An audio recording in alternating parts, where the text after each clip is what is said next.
truth, nebuah na hong sin, kakipauwi, kalimuwi.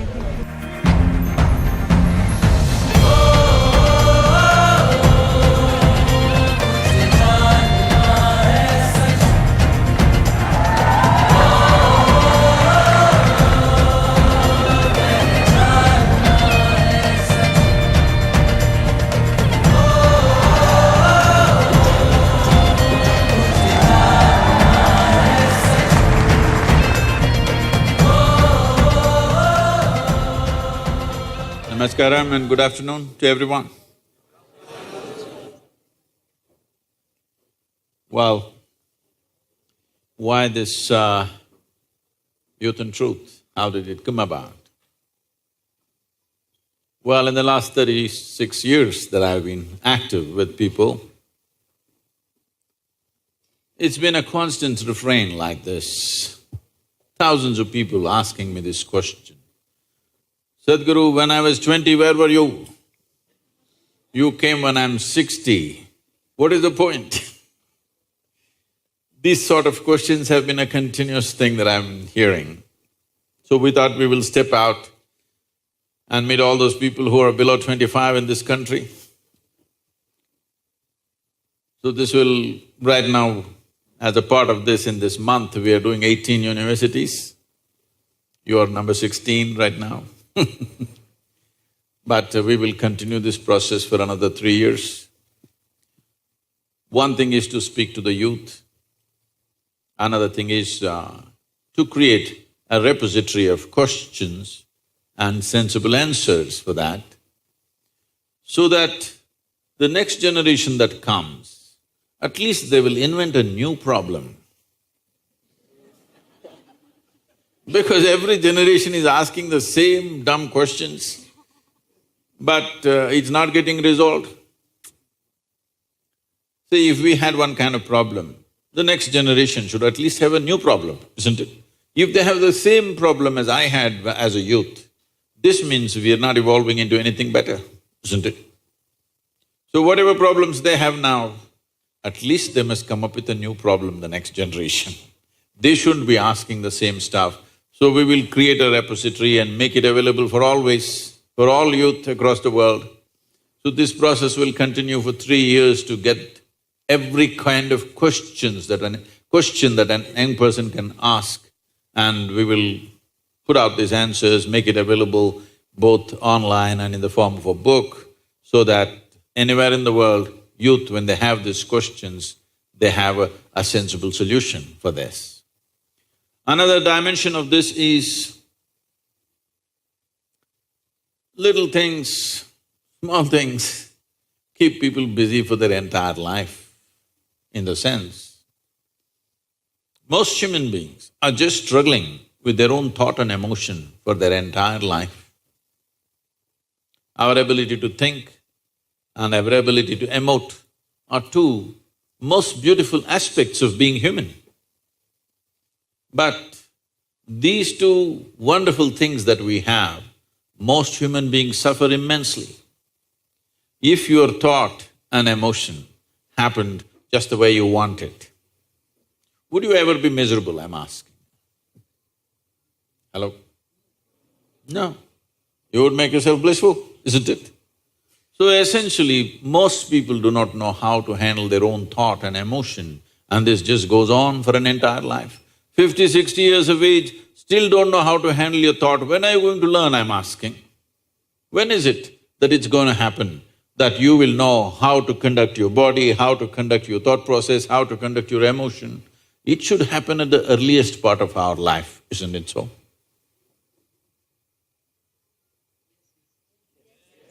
Is this usually a nap time in the university? Huh? Should we… how to use this body, how to use this mind, how to use these emotions and energy, should we learn at the earliest part of our life or towards the end of our life? So, it amazes me how for most human beings life passes without they ever figuring out how to handle their thought and emotion even towards the end of their life. Well, if you have to produce a great society, if you have to produce a great nation, if you have to live in a great world. There is no such thing as creating a great society or a nation or a world. Actually, we can only create great human beings. There's simply nothing else we can do. When we say great human beings, in some way, their genius unfolded in their life and suddenly they stood out among many other people. Right now, in my estimate, if my percentages are wrong for Shillong, you must tell me, but generally in the world, looking at people, I think not even 1% of humanity manages to unfold or blossom their genius within them. Every human being has a certain genius, but unless it finds an internal and an external ambience, it will not unfold. Just the concerns of livelihood, concerns of sexuality, relationships, family, some problems that keep them busy, their genius will never unfold. In my estimate, I'm thinking it's well below 1%. If we can make this 10% in this generation, if 10% of the humanity manage to unfold their genius, oh, we will have a miraculous world, not a simple world. We will have a tremendously miraculous world. So, one thing that's happened, why we are more competent to do that right now is, never before our survival has been as well organized as it is today. Suppose you were in Shillong 1,000 years ago, morning, if you want water, go to the river, get one bucket of water. Most people today are not even fit to carry a bucket of water for a mile. Yes or no? I mean, just survival kept us so busy. All these thousands of years, just the simple survival of getting water, food, shelter has kept us full on. This is the first time, if you have the needed money, you can go to your shop and buy everything that you want for the next 1 month and not step out of your house. It's possible, isn't it? Food and shelter and other things are better organized than ever before in the history of humanity. I think this is the best time to make an attempt to really help human beings to unleash their genius. And if we do that in this generation, we can become the greatest generation ever on this planet. The possibility is there. Do we have the commitment and the courage to walk the distance? Because between a possibility and reality, there's a distance. Do you have the commitment and courage to walk the distance? This is all it takes. So we are seeing how we can take youth in this direction, because every human being has untapped genius which comes in a package and goes in the same package without ever being explored. We don't want to bury your genius one day, we want it to flourish in the world. This is why we are here. On to you. Hello. A very good afternoon, everyone. Namaskaram, Sadhguru. At the very onset, I would like to extend my heartfelt gratitude to you, Sadhguru, for sharing this wonderful day with us. It is indeed a blessing to us to have you here. Let me start introducing ourselves to you. We have Riya, student from Commerce Department. We have Abhijit, student from Engineering Department. And myself, Sunita, student from Botany Department. Sadhguru, you have just landed to Shillong. I'm sure you must have enjoyed your journey. How do you like Shillong? Well, it looks like a beautiful place, but I haven't seen much of it. Indeed, Shillong is a beautiful city, but I must say that the beauty of this place has enhanced much more with your presence here. I second that, Sunita. No. It is indeed true. The air itself has changed. It looks more charismatic. Thank you so much for being here with us, Sadhguru. NEHU has been brimming with questions. We received so many questions that it was so difficult for us to come to a few. We've chosen a few, or we've compiled some of the questions asked by you. We will be discussing those questions, Sadhguru, but before that, I would like to brief the audience about today's schedule. So we will be discussing the questions, as I said, asked by you, and then we'll have some questions that we received from social media. from those who have not been able to make it here today. And then we'll leave the floor open to the audience. So if you have any questions, you might as well get them ready. Without further ado, I would request my friend Abhijit to begin with the question. Abhijit. Namaskaram, Sadhguruji. The first question that I want to ask is actually related to me. I'm in the last year of engineering. So now there is a very big decision that I have to make now. And people have told me that if I take decisions from my heart, I'll be successful in life. So, but there lies a problem. The problem is that I don't know which thought is coming from my heart and which thought is coming from my brain. So how can I figure out like which thought is from my heart and which is coming from my brain?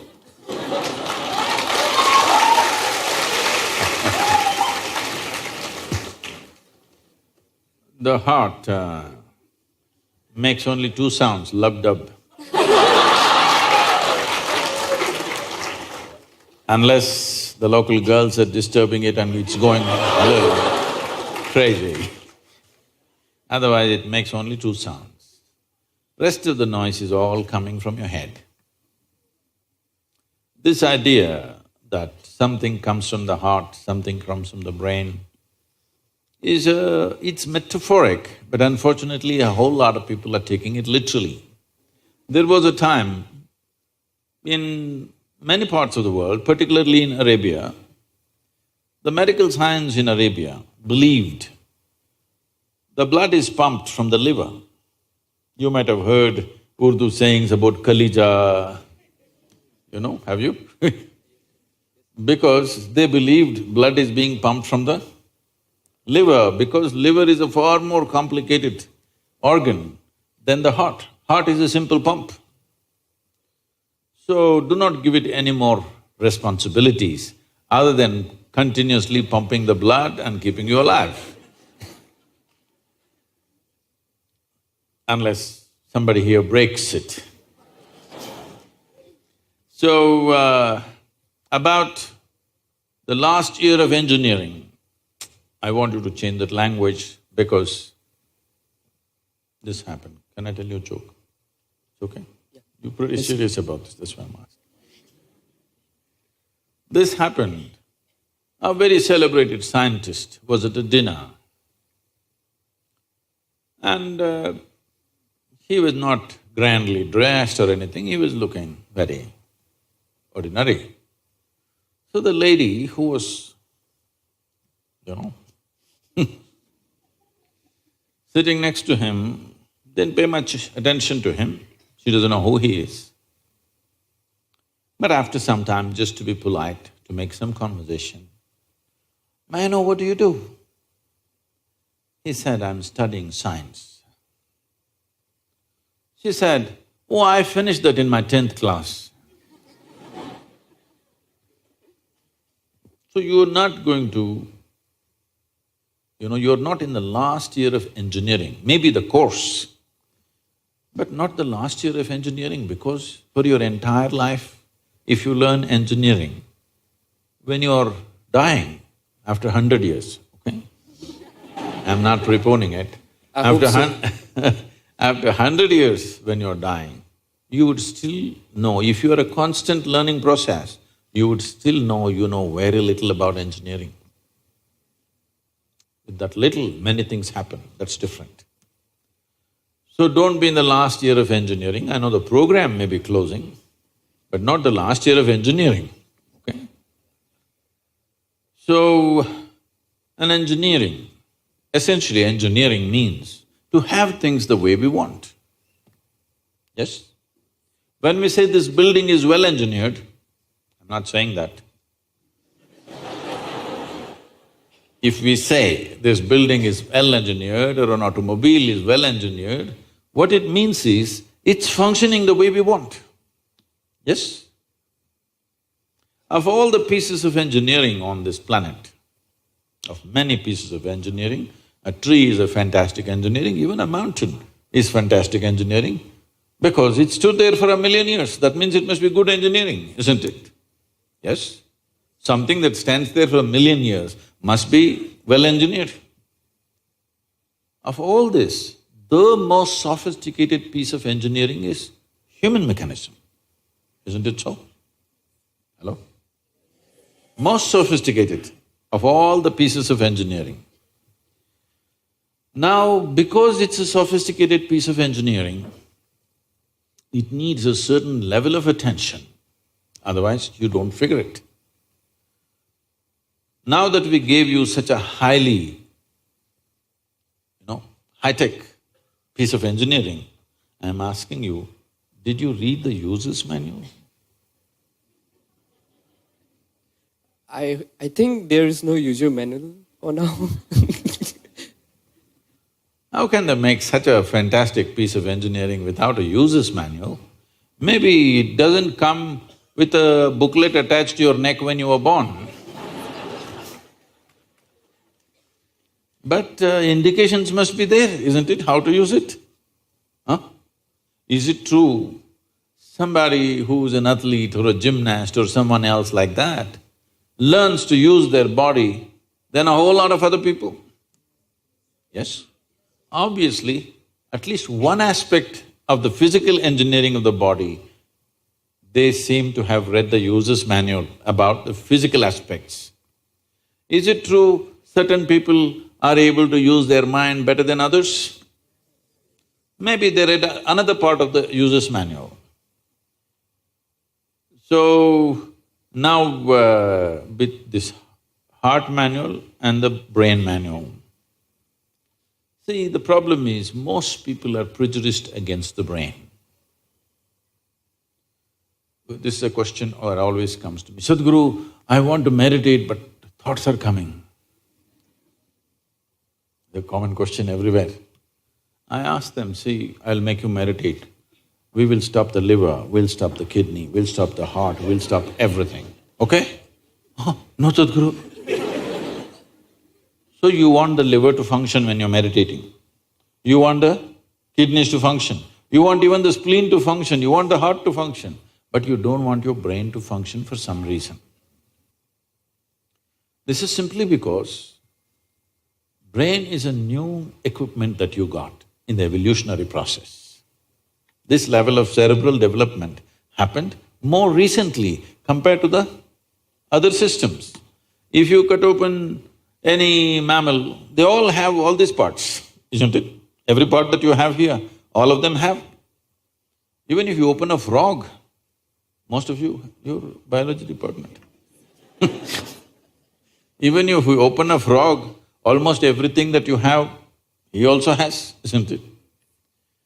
It is only… the big difference is only the cerebral development, which is a more recent happening. Because it's a more recent happening, most people have not figured how to handle it. So, user's manual is very important. You don't read a user's manual just before you discard the machine. You read it in the first few days, isn't it? Hello? If you buy a phone, do you want to read the user's manual in the first 3 days or after 3 years when you're throwing it away? First 3 days, isn't it? So, knowing how this functions is very important. Never did ever heart generate any thought or intention. Well, when you looked at the young girl, heart beat more, that doesn't mean it's saying anything, it's just trying to compensate for the other levels of excitement that's happening.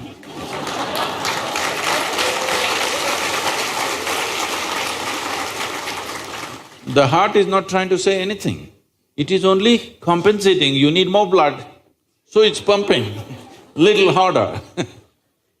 That'll happen even if you run up the staircase. Yes? What happens to you little panting when you fall in love also happens physiologically when you run up a staircase, yes or no? Fear also does that to a whole lot of people.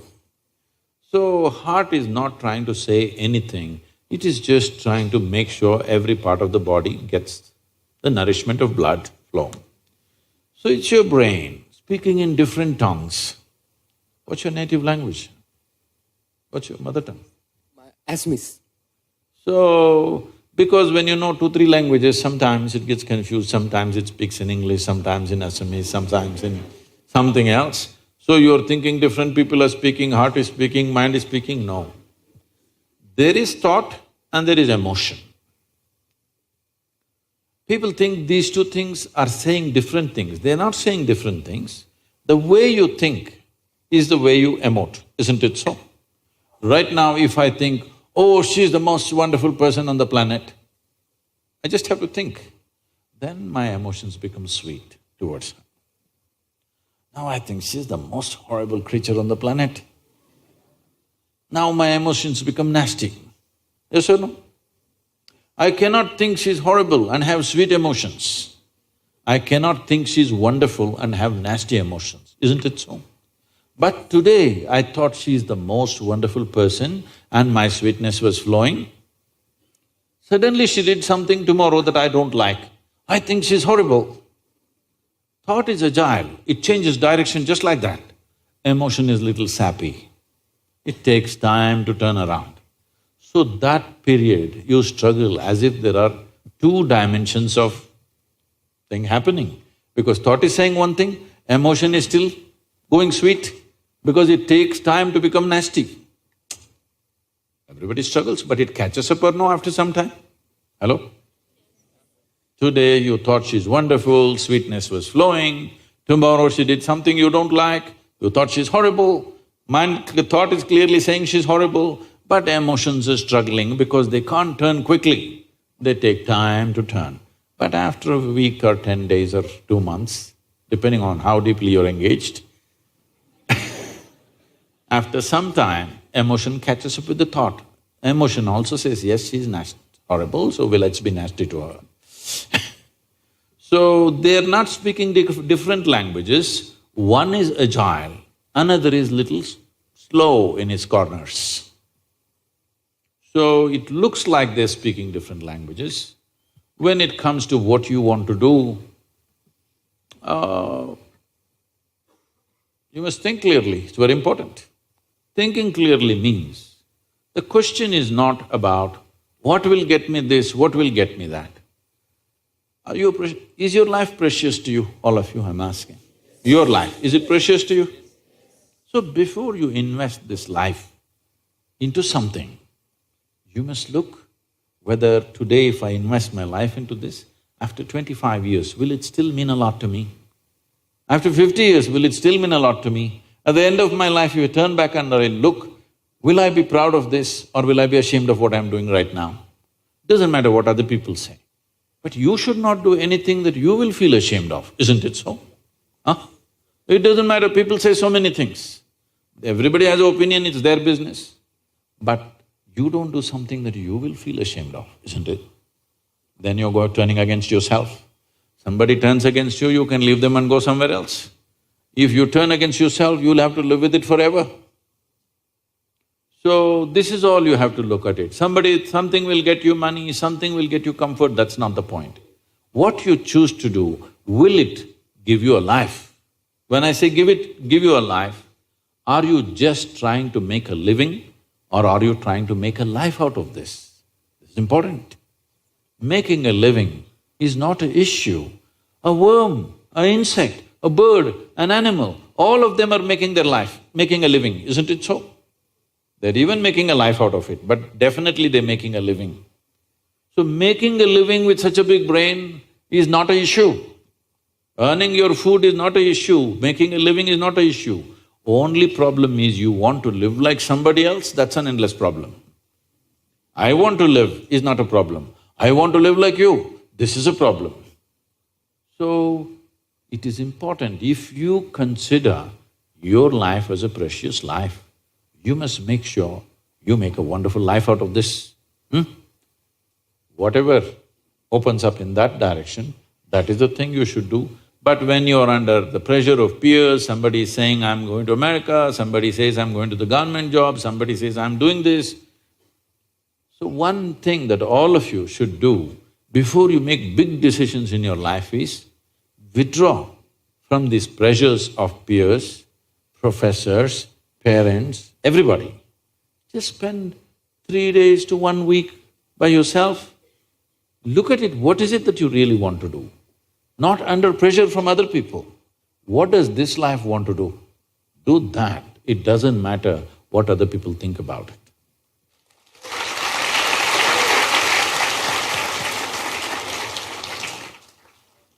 Thank you, Sadhguru.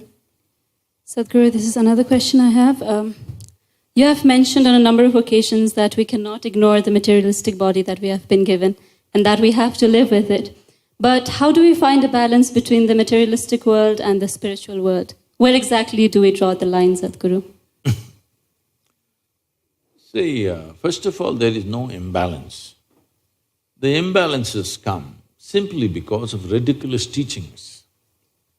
First of all, there is no such thing as material and spiritual. Even if you're spiritual, you're walking on this planet, isn't it so? Is that material? Or will you go in space? Is this material? So, how do you separate these two things? These sort of teachings and these kind of sayings, these kind of confusions have been generated by people who are not spiritual in their experience. They're spiritual because it is what to say, it's a cultural fad. Somebody read something and they think they're spiritual. You're reading something, you're reading a book, it's called literacy, not spirituality, isn't it? Oh, I read this book, so I've become spiritual. There's no such thing. All I'm asking is, let us take off this word because it's the most corrupted word. If you say spirituality, somebody's thinking of heaven, somebody's thinking of God, somebody's thinking of an egg-shaped something floating. Leave that word. You have a body, for sure, it's visible. You have mind, yes? You have emotions. But there is also life energy behind this, isn't it? There's a life. Are you alive? It's a question. You are alive. So let's not give it any other name. There is life. All physical material that you gathered from outside, isn't it so? This is just the food that you've eaten. Yes or no? What you call as my body is just a food that you've eaten, or it's just a piece of the planet. What was soil became food, what was food became flesh and bone. Now we're sitting here. We gathered this body over a period of time. You were not born like this. You gathered it slowly, piece by piece, isn't it? Little by little. Similarly, whatever is in the content of your mind, whatever the content of your mind, also you gathered from outside, isn't it so? So this is a heap of food, this is a heap of impressions. Anything that you gather, anything that you ever gather, you can claim it is yours. But you can never say it is me, isn't it so? Hello? Right now, as I'm speaking, I'll take this vessel. It's become very famous, this vessel.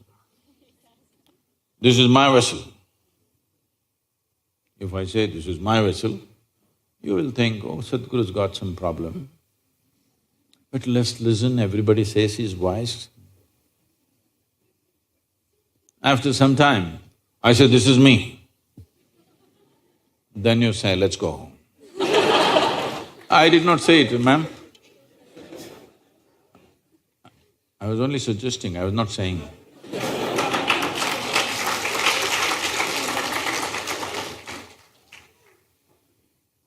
Because the moment I say this is me, you know this is a nutcase. Yes or no? The moment I say I am the vessel, you know this is a lost case, isn't it so? So, this is happening to you every day. Food appears on your plate, you say, this is my food. You eat it, then you say, this is me. Case or no? Hello? You have a psychiatry department also in the university? No, no medicine. VC is saying it'll come soon.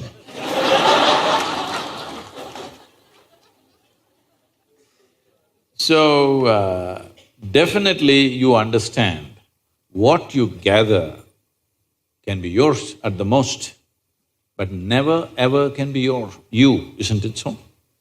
This is understood? So everything that's material about you is gathered from outside, isn't it? But to gather all this, there must be something fundamental which gathers all this. Let's not give it a name, we'll just call it life for now. You are alive, but you gathered a body, you gathered information and became like this. Now, if you're only experiencing what you have gathered, that is your physiology and your psychological structure, that means you're going through life process without touching life ever. Just the surface aspects that you gathered. You are only experiencing the accessories of life. See, today when people use the word life, you have to sift through that because they may be talking about their job, they may be talking about their family, they may be talking about their dog, they may be talking about their wealth or business. When they say my life, you are supposed to understand what the hell they're talking about. They're not talking about life. Yes, they're talking about many things. Accessories. Accessories don't make the real thing, isn't it? This is like, for the sake of aesthetics, if you have a skirt, you will add frill to it. Now, many times it's happened in societies, it's happened to many people. They went on adding frills. Frills became so much of their attention, they forgot to wear the skirt. That's an embarrassing way to live, isn't it? That's all that's happening to humanity right now. They gathered so many things, now they've forgotten what is the basis. Only to facilitate this life to happen better, we gathered all these things, isn't it? Yes or no? Everything that we gathered, including our education, you're educating yourself because you believe, if I'm well educated, my life will be good. You will get married, why? Because you think if I'm with somebody that I like, my life will be good. You have children, why? Because somebody convinces you if you have children, life will get better. You have a dog, why? Because you understand if you have a dog, maybe life will be better. When nobody else is reliable, dog will be there. Yes. It's not only man's best friend, it's a woman's best friend also these days. So, we gathered all these things only to enhance this life, but this has been totally forgotten. So if this comes into your attention, then we use this most corrupt word called spirituality. That means you started experiencing something more than the physical. Why I'm saying this is, right now your entire experience of life is limited to seeing, hearing, smelling, tasting and touching. This is the way you know there is a world.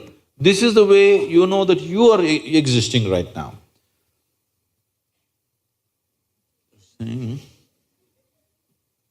If you just doze a little bit, first thing is I will disappear in your experience. Yes or no? A little more means everybody will disappear. Then you also disappear, isn't it? Yes or no? See, you're alive, heart is beating, even brain is functioning, everything is functioning, but in your experience there is no you, there is no world, there is nobody, isn't it? All that's happened is the five sense organs shut down, that's all. So right now your whole experience of life is only through these five senses. So these five senses in the very nature of things can only experience that which is physical. See, you can see only those things which actually stop light, they must be opaque, not only physical, even the air is physical, but you don't see it. Simply because only if it's opaque, if it stops light, only then you see this. Suppose my hand doesn't stop light, you don't see it, isn't it? Do you see my other two hands? No, because they don't stop light. Anything that does not stop light, you don't see. But isn't air vital to your life? Hello? Just because you don't see it, can we dismiss it? Is it very important? Vital. Similarly, the life that you are is not visible to these two eyes, but it is the most vital thing, isn't it? So, there is no need to balance. They're all perfectly balanced, that's why you're alive. Spiritual process does not mean you are going to invent something. Always, spirituality was referred to as realization. Realization means what? Something that has always been there and I was stupid enough not to see it, today I saw it. I did not invent anything, I did not create anything. Something that was always there, I saw today. Though it is all the time here, I did not see it, only today I saw. This is realization. This is not an attainment, this is not an acquisition, this is not something else. This is just realization. So, realization does not change any dynamics of life. It's just the way it is. But because you realized, suddenly you are empowered. Just because we realized the planet is round at one time, it has empowered us in so many ways, isn't it so? If we thought it's flat, which as we did some time ago, no, but we just realized we didn't make it round. It was always round, but we thought it's flat. But one day we realized it's round. How it's changed our life, isn't it? Similarly, spiritual process means just this, you're not doing anything. You just started seeing everything the way it is, rather than imagining it some other way. And seeing things the way they are is the biggest empowerment you can have, isn't it? In your life, whether you want to engineer or you want to run commerce or you want to do biology, first and foremost thing is, you see it the way it is, isn't it? If you don't see it the way it is, everything that you do will be wrong, not one thing. Everything that you do will be wrong. Suppose we thought the earth is flat and made 1,000 calculations about this planet. Everything, not one thing, everything will be wrong, isn't it so? So without realization, not one thing, everything is wrong with life.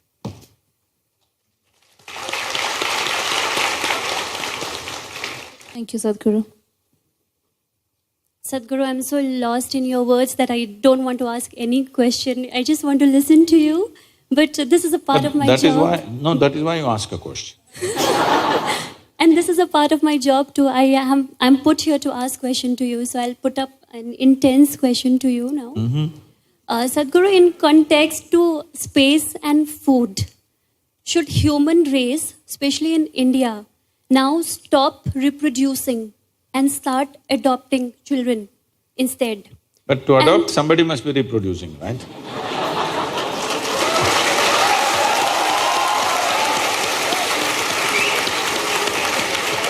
You mean to say… But there You are mean to say robotic… No, Sadhguru. I think there are many children in the street that need parents and home. So why don't we bring them to our home rather than reproducing by our own? Why don't we parent them? But in the process of doing so, are we losing the very essence of motherhood? And what is the meaning of motherhood according to Sadhguru? That is my question. See, suppose your mother delivered you and did not show any sense of inclusion, she just left you there. Is it possible that she could become your worst enemy? Yes or no? Very much, isn't it? Yes. So your mother is your mother not because she biologically delivered you. Your mother is your mother because in various ways she showed you that she is holding you as a part of herself. Yes. Just biological delivery did not make her mother. Biologically, yes, because you are from the biology department. But in your experience, she is your mother only because of the level of inclusiveness that she has displayed in her life, isn't it? If she excluded you, she will become your worst enemy, isn't it? Yes. So for this inclusiveness, for you to include somebody, all it takes is willingness. Yes? All it takes is willingness, not biological capacity to get pregnant and deliver. All it takes is willingness. Right now, if you are willing, can you Just look at these people and really see them as your own children. Possible? Possible or no? Maybe you have some issues with some of them, that's okay. I'm leaving those two people. She's just identifying, oh, but these two.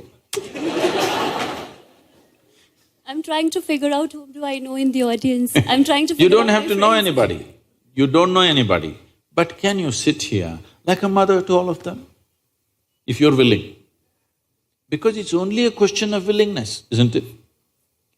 So the problem is just this, for most people their willingness is coming in installments.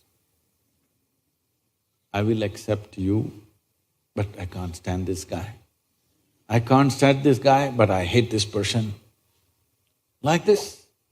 Now he has to do many things to me for me to accept him slowly. But if you really look at it, the nature of human beings is such. Take the example of somebody who's closest to you in your life. Sincerely, don't tell me anything. Sincerely, you look into it and see how many layers of resistance you have for that person who is dearest to you in your life. Yes or no? Many layers of resistance. Because of that, we have become like this. Unless something falls out of my body, it is not mine. Even what comes out of your own body is not yours.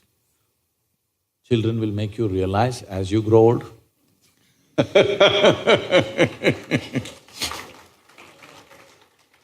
Enlightenment from the next generation.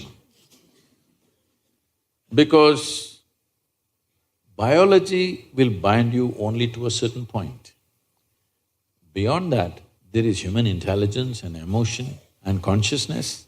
If there is no inclusiveness, you will not feel like one. You may be biologically connected, but you may hate each other intensely. Possible, isn't it? But people will fall back on biology because for them, only their blood is functioning, their brain is yet to function. For most human beings, their blood is functioning, genetics are there, stuff is there, but their brain is yet to function. As I told you, it's new, they've not learned how to use it. Generally, they're using it against themselves. They call this stress, they call this anxiety, they call this depression, misery, whatever. Essentially, your intelligence is turned against you, that's all, isn't it so? Hello? You can give it many names. When the psychiatry department comes, they will give you many labels. They have identified some 72 or 74 varieties of mental ailments now. So they'll give you one of those titles. But essentially, your intelligence is turned against you. So, can I tell you a joke? Okay. Because you said it's a very intense and serious question. The biggest problem with human life is, we have taken ourselves too seriously. This is the biggest problem. See, on this planet, you're just a pop-up. Have you seen those pop-ups on the computer screen? They come poop and poop. You are just that on this planet. In the life of this planet, you're just a pop-up for 2 seconds and out. Countless number of people who thought they were bigger and smarter than you have been here before you and me, isn't it? Where are they? All topsoil? Yes or no? This one also will become topsoil after some time, unless your friends choose to bury you real deep, fearing you may raise from the dead. You know, there have been such… This happened. There was a couple in Texas, United States. They were over 75 years of age. It was their life's dream to go to the Holy Land, Jerusalem. But you know, marriage, children growing up, university, marriage and grandchildren, da-da-da. Once you start one thing, it's an avalanche, you know. Many things will happen.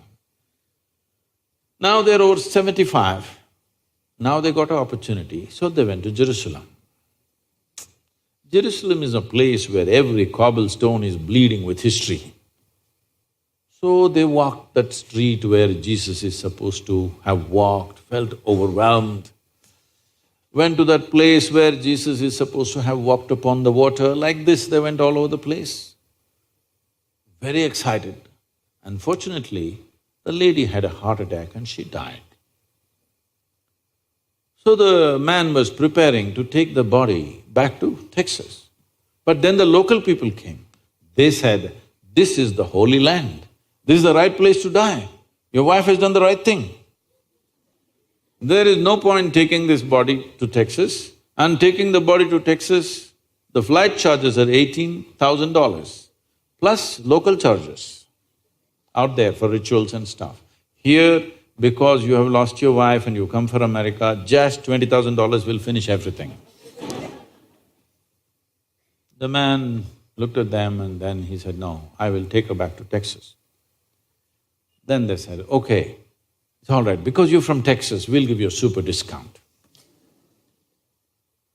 $12,000, let's do it. This is the place, the Holy Land." The man thought about it and then he said, "No, I'm taking her back to Texas." Then they said, "See, you lost your wife of 45 years. You're not thinking straight. You're distressed. Don't do this. This is the place to die, right place. Because you're distressed, we'll give you super discount. We'll make it $8,000. Let's do it now, come on, come on." The man thought about it and said, "No, I'm taking her back to Texas." They said, "Why? What's the point?" He said, "In Texas, dead stay dead."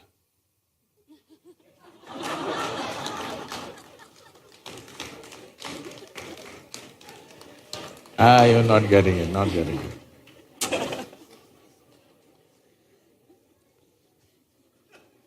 So, our biological connections are important, I'm not saying no. But we have overly exaggerated this. This I'm calling as Dhritarashtra syndrome. Dhritarashtra, at any cost my son, he's a bloody idiot, it doesn't matter, at any cost my son. Unfortunately, after 5,000–6,000 years, it's still going on. I get down in Chennai, if you get down at the Chennai airport, first neon sign advertisement is a fertility clinic. I say, my God, in India you need a fertility clinic? What you need is an infertility bomb.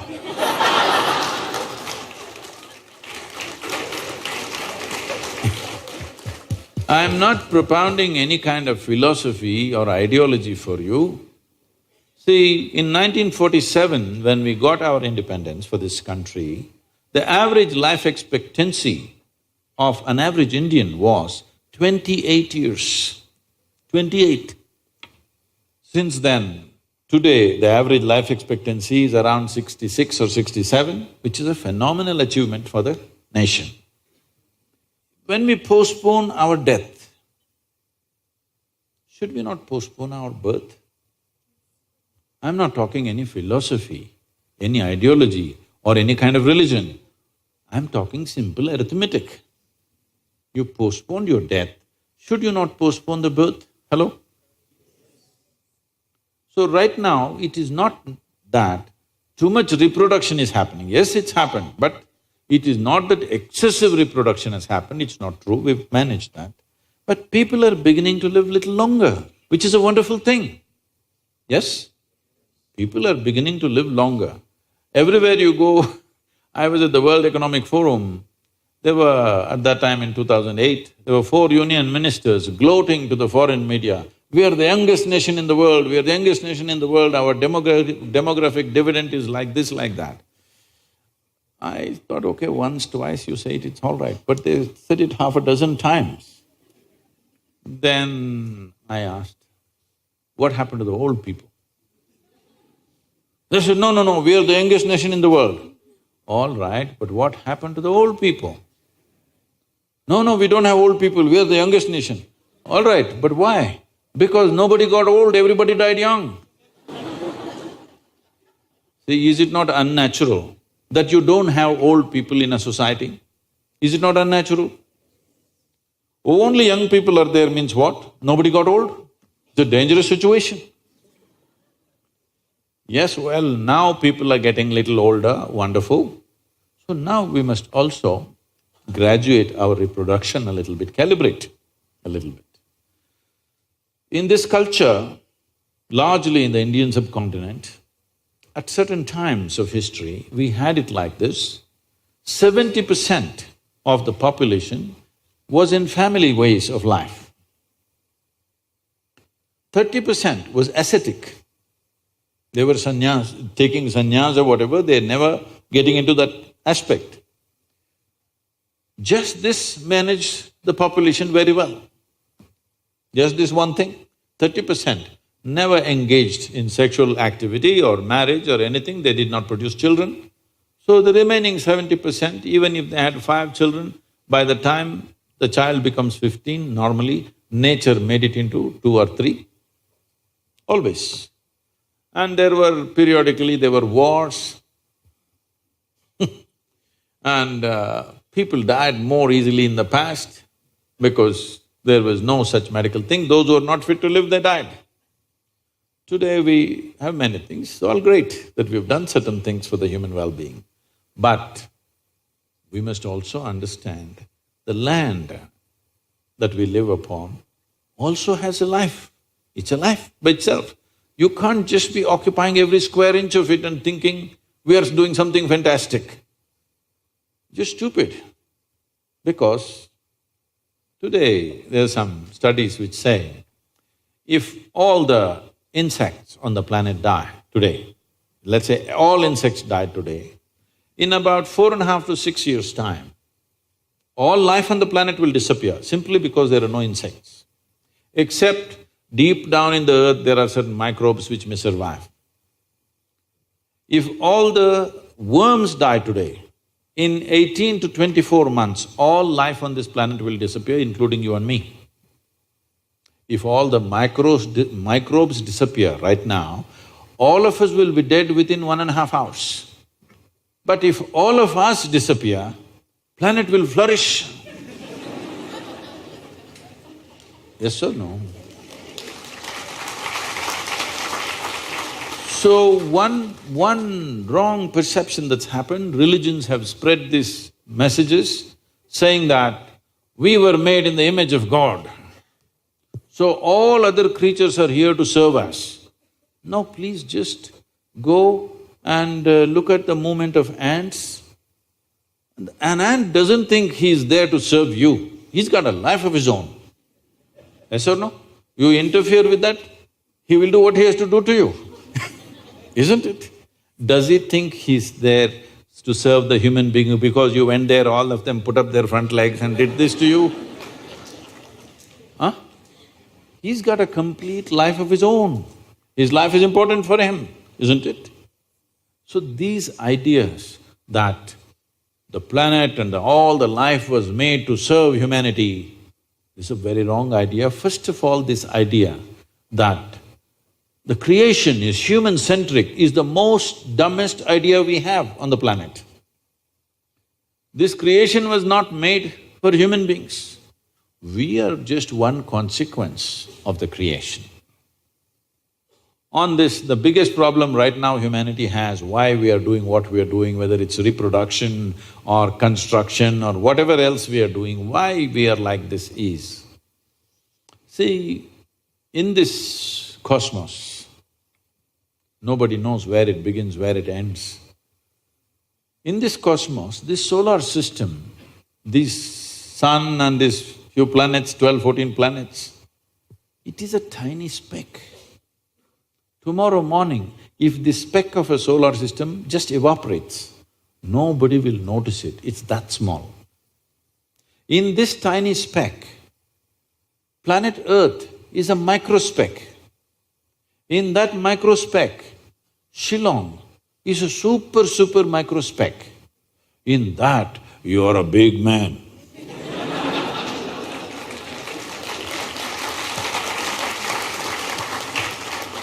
This is not a small problem. This is not a small problem, this is a very big problem. So everybody wants to leave their footprint. Reproduction largely is a footprint. People want to leave a footprint. I'm not saying nobody should have children, nobody should have children.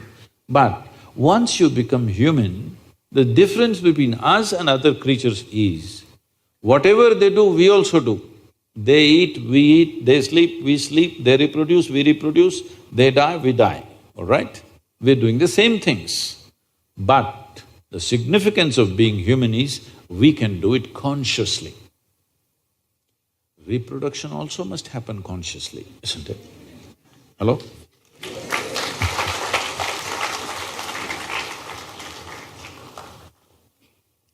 Thank you, Sadhguru. Sadhguru, how can a person stay committed to someone in a relationship?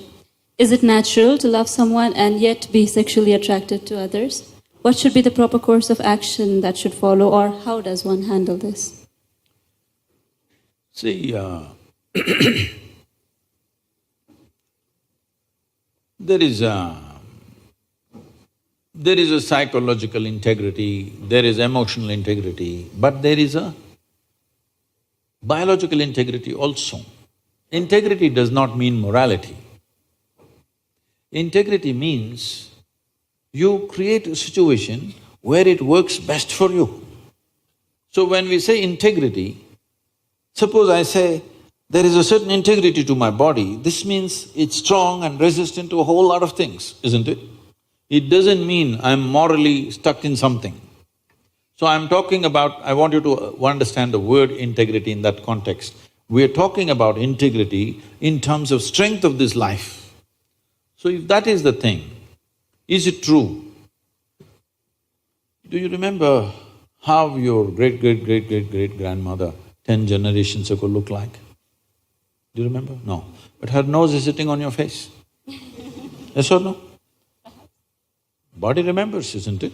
Body remembers your forefathers 1,000,000 years ago. Yes or no? So what you're calling as my body is a heap of memory, isn't it so? Yes. Memory or no?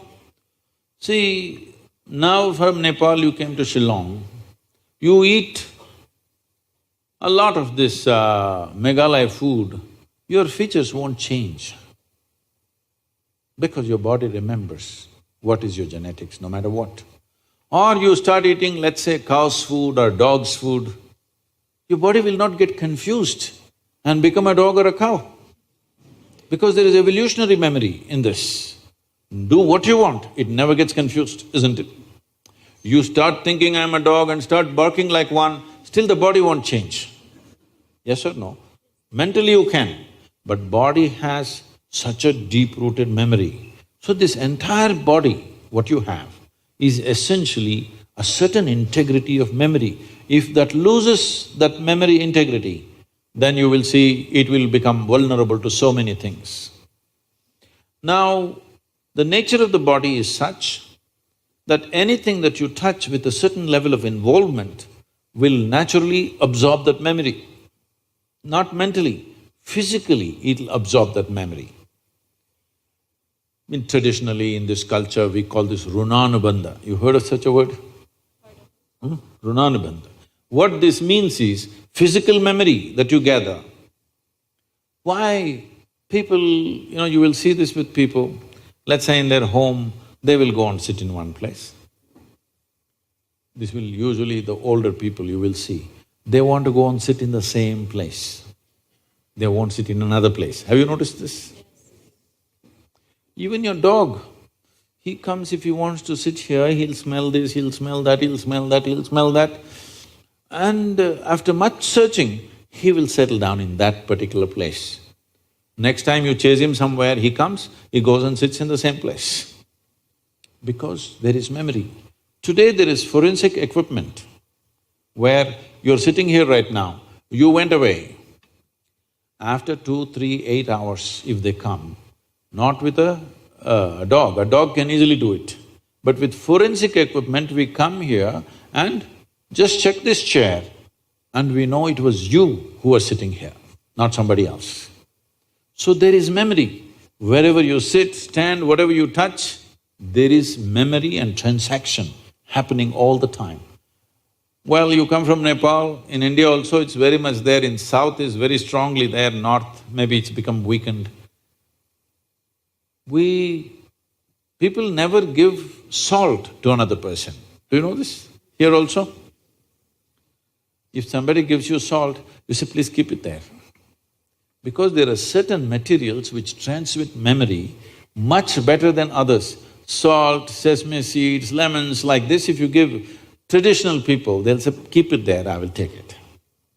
Because they don't want to develop runanabandha with you.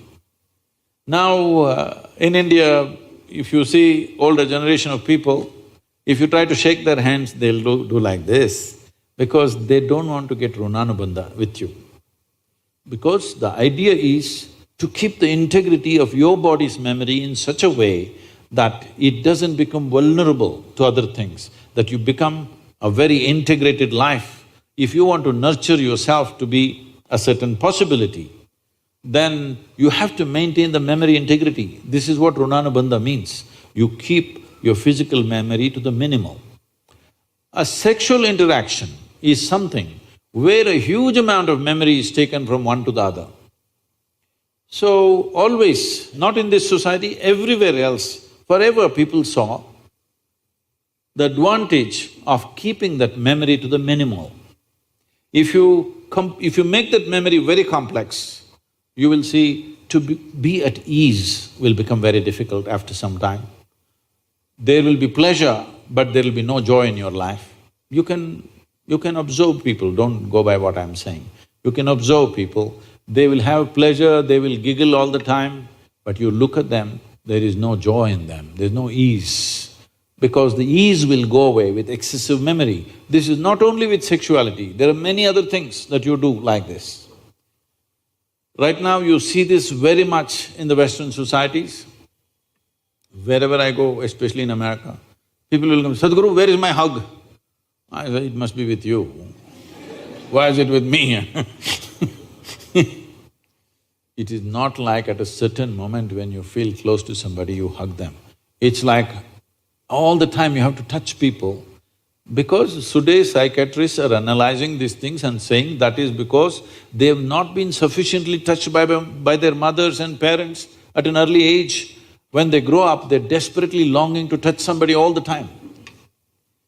All these things have a serious impact on one's life. How much physical contact when the child is born, this will determine how much physical contact they will long for later on.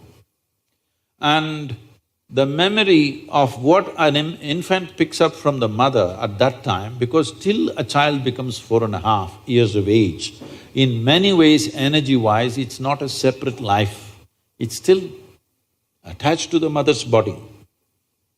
Actually, if by nature if people go till then, they must be drinking the mother's milk and connected up to 4.5 years, that's how naturally it was. So, the energy doesn't mature. At that time, more and more memory that you get from the mother is better and better to strengthen this. But once the child begins to move out and becomes an individual, life is organizing itself. People come to me and say, Sadhguru, can you bless my daughter, can you bless my son? First thing I ask is, how old? If they say 15, 16, 18, all right. If they're over 21, I say no. Because me blessing you, blessing will not go to your child. You may still think emotionally that's my child, but as far as life is concerned, it's become fully separate. Generally, the course of life is considered to be approximately 84 years or 1008 cycles of the moon. The cycles of the moon and our body is very directly connected. Only because our mother's bodies were in sync with the cycles of the moon, we are born, otherwise we wouldn't be born, isn't it? Hello? So, a full life is considered 1008 cycles of the moon, which will approximately considered as 83 to 84 years. So if one crosses 84, it's considered a full life. In this, the first quarter is the only time when it is connected to parentage. After that, the child must move, because energy-wise, you cannot connect those two lives anymore. So that is when the longing, if you have not created enough integrity within yourself, the longing for another body multiplies. Even though the hormonal phase may be higher between 15 to 20, the longing to bind and bond with somebody increases after 21 years of age because unknowingly you're like a satellite who fell off the main mother. You come off the motherboard.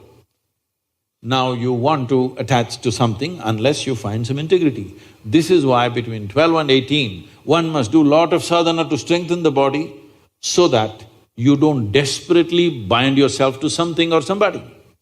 You must consciously, if you wish to take a partner, it must be a conscious process. If it's a compulsive process, then you will pay the price for it. This is not a question of morality. It is not that this is sin, that is sin. The question is, what is your priority in your life? If your priority is to make this life rise to a higher possibility, then you must be conscious. If you want to somehow live and go, it's okay.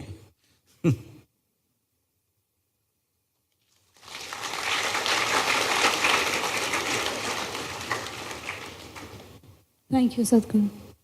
I'm sorry if I discouraged You just answered my question, Sadhguru. Thank you so much for that. Sadhguru, we all believe our life is precious, and I believe that our body is equally precious after we die. When we die, should we allow our body to be burned or buried or to utilize by someone else who is in the need of organ? Is this against the law of nature? What are your views on organ donation? Well, this question will not be relevant in another 4 to 5 years because everybody will have stem cell organs growing whatever they need. You can have a spare heart growing in case somebody breaks it and or a liver or a kidney or whatever you need. Even they're saying you can even grow joints at some point, that you can have spare knees ready in case these wear out immediately.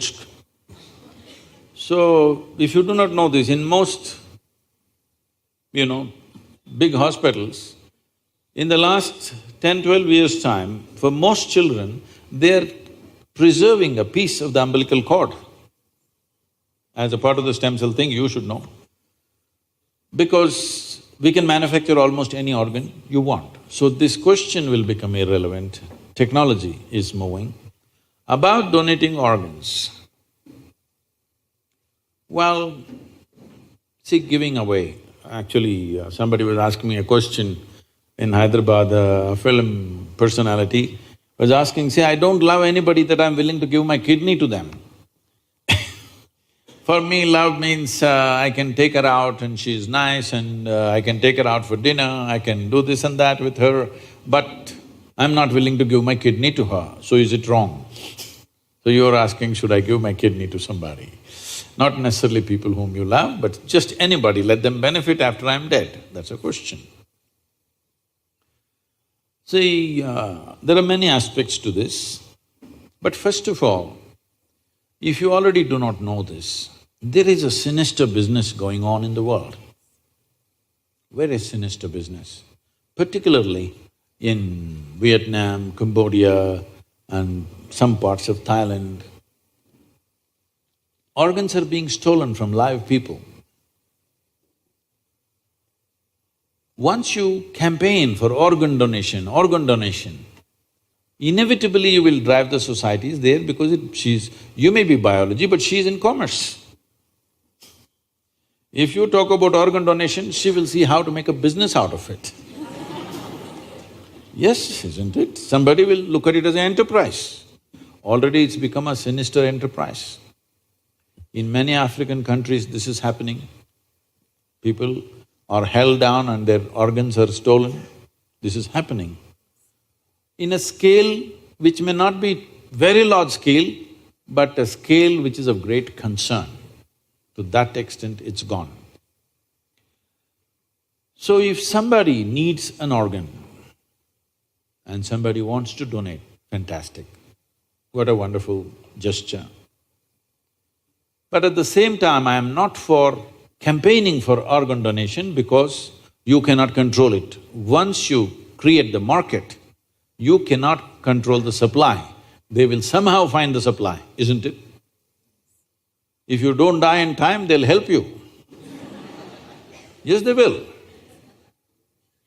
If not enough kidneys are coming, they will make sure enough people are dying today. You don't think they'll do it? They will do it. So, it is not good to campaign for organ donation. So many people have come to me saying, Sadhguru, you must campaign for organ donation. I said, I won't do this because I know the consequence. First of all, what you need to understand is, all our body parts, unless they're congenitally something wrong, most of the time, all our body parts are designed for a lifetime. Yes? Designed for a lifetime. Why don't we teach people to live responsibly in such a way that our organs last for a lifetime? We want people to drink and rot their liver, and then we want somebody else's liver. This should not be encouraged, I'm saying. People should understand, if I rot my liver, I will die. Yes or no? This understanding is not there. Everybody thinks it's okay, my liver is rotting, I'll get hers. It's going in this direction. We should not encourage that, if you ask me. So, this happened, you know. Once Shankaran Pillai was supposed to speak in the Rotary Club in Shillong. You heard of Shankaran Pillai? No. He's a famous guy. He was supposed to speak in Rotary Club. But these Rotary Club meetings are after 7 p.m. But by 7 p.m., usually Shankaran Pillai is fully sloshed. So he got fully sloshed. Then he came all drunk to the Rotary Club. And this meeting was about organ donation. You know, Rotary clubs are usually involved in these things. So his friend, a local guy who was supposed to introduce Shankaran Pillai to the club, people said, what is this? This man has come fully drunk. So he said, he is not an ordinary drunk. Because he is so committed to organ donation, he is preserving his organs in alcohol.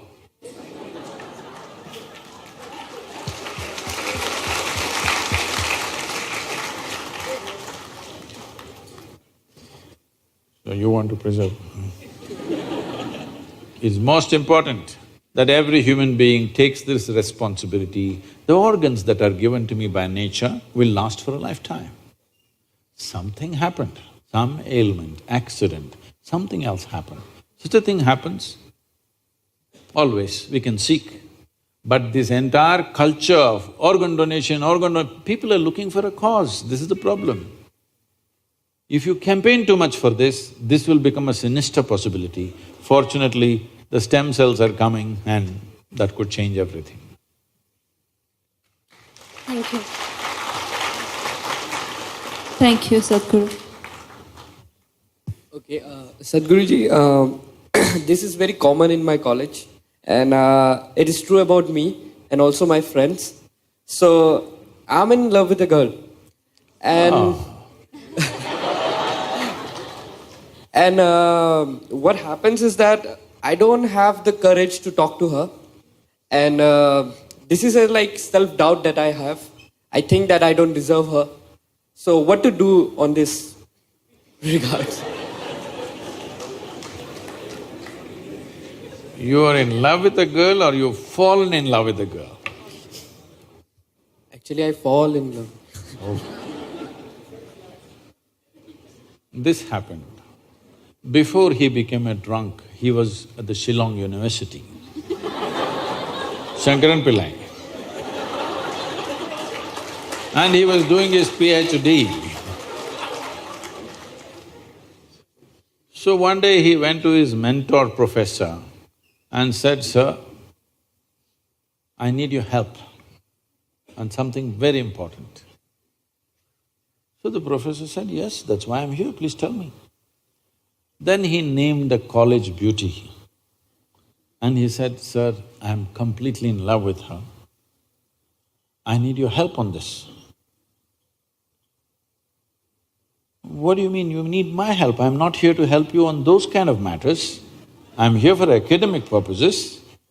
He said, no sir, I'm really 50% successful. You just need to help me with the other 50%. He asked, what is 50% success anyway? He said, I'm completely in love with her and she doesn't know. The other 50% you must help me. So, just enjoy the love affair because because now it's totally in your control. If you also bring her into the picture, now she will take charge of it.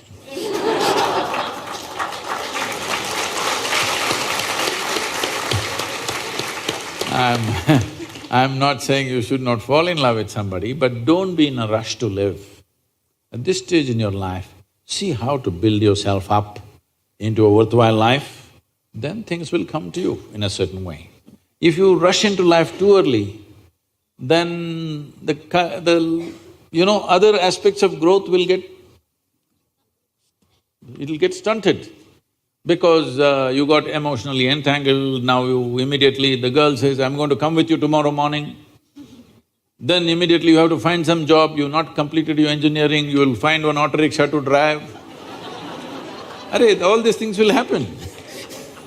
Love does all these things to you. So you're having a great love affair, just enjoy it, don't tell her.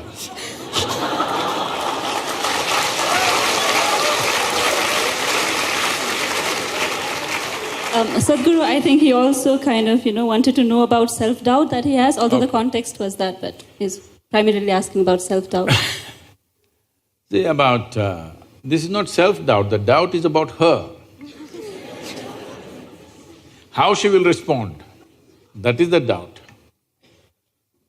Somewhere when it comes to yourself, the question of whether I'm good enough for something, not good enough for something, you should not worry about that. You must just see every day how you can be a better human being than the way you are right now.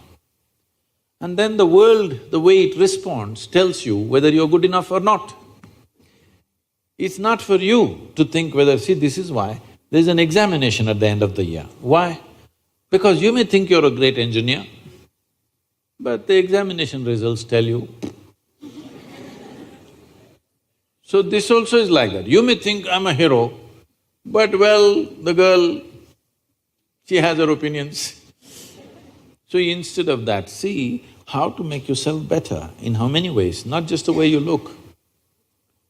Because your looks will be ignored after some time. You have to make yourself better. How to make yourself better? At least you're trying to make yourself into a good engineer, that's a good idea. Another thing is, just see, better means what? What is it one thing that always draws people? What is it that one thing that makes a person look wonderful is, it is not the shape of your nose or the point of your chin or your hairstyle or something. A joyful face is always a beautiful face, isn't it so? Your nose can be like this, it doesn't matter.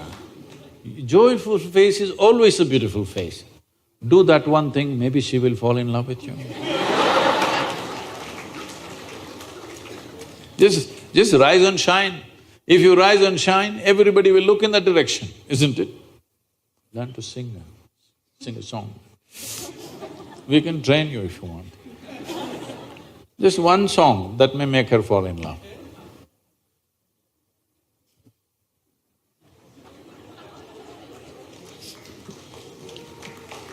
You should soon join the school of Isha for singing courses.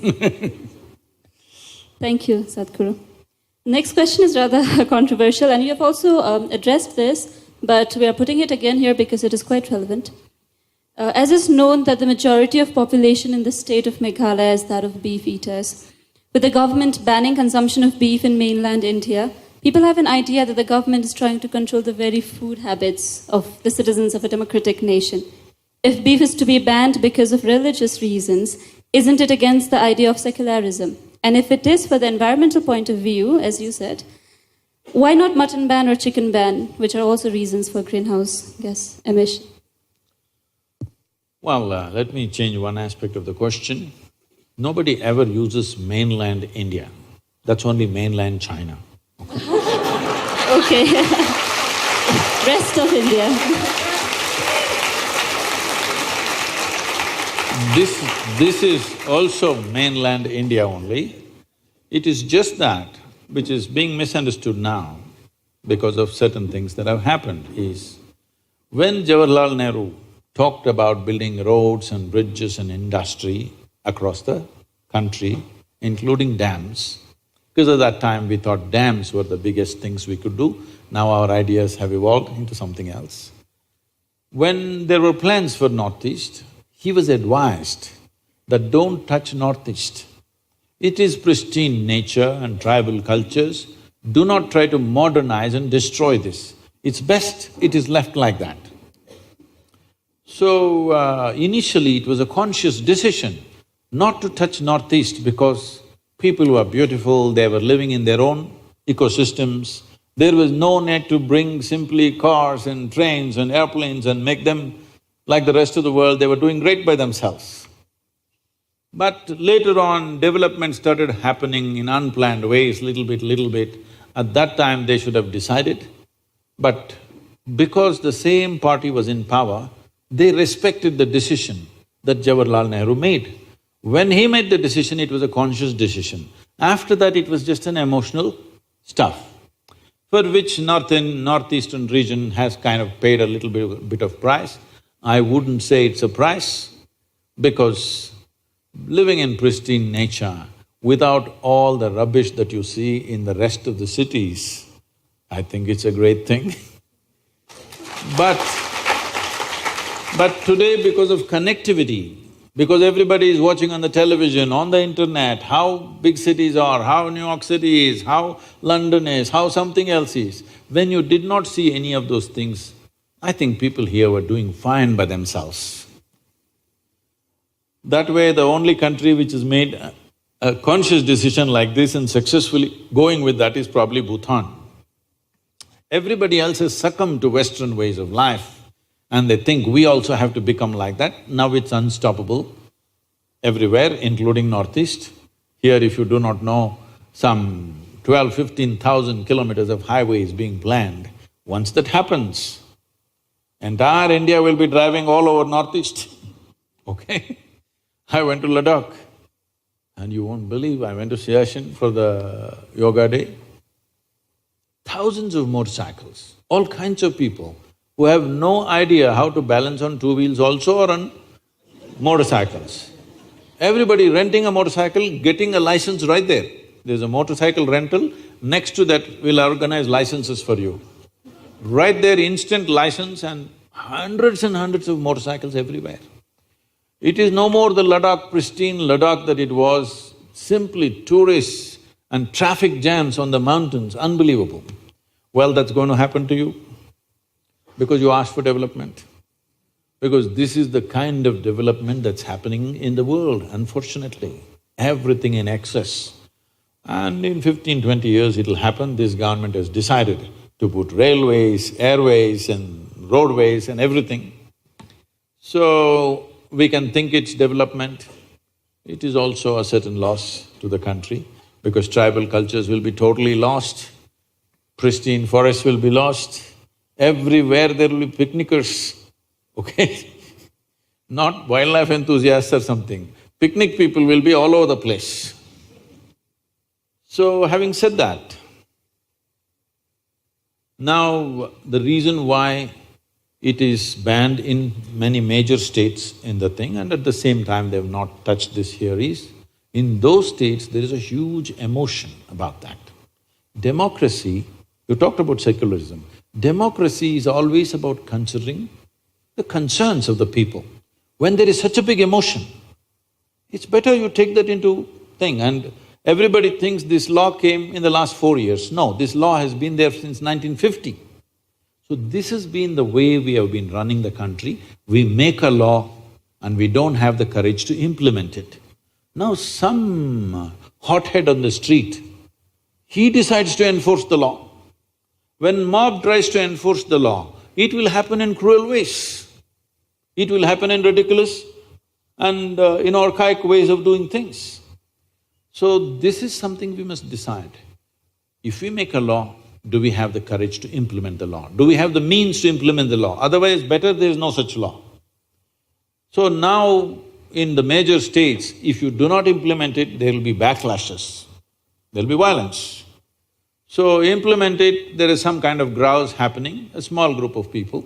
It's better to manage them rather than create a on-the-street battleground, okay? You don't want that right now because we are poised for economic development.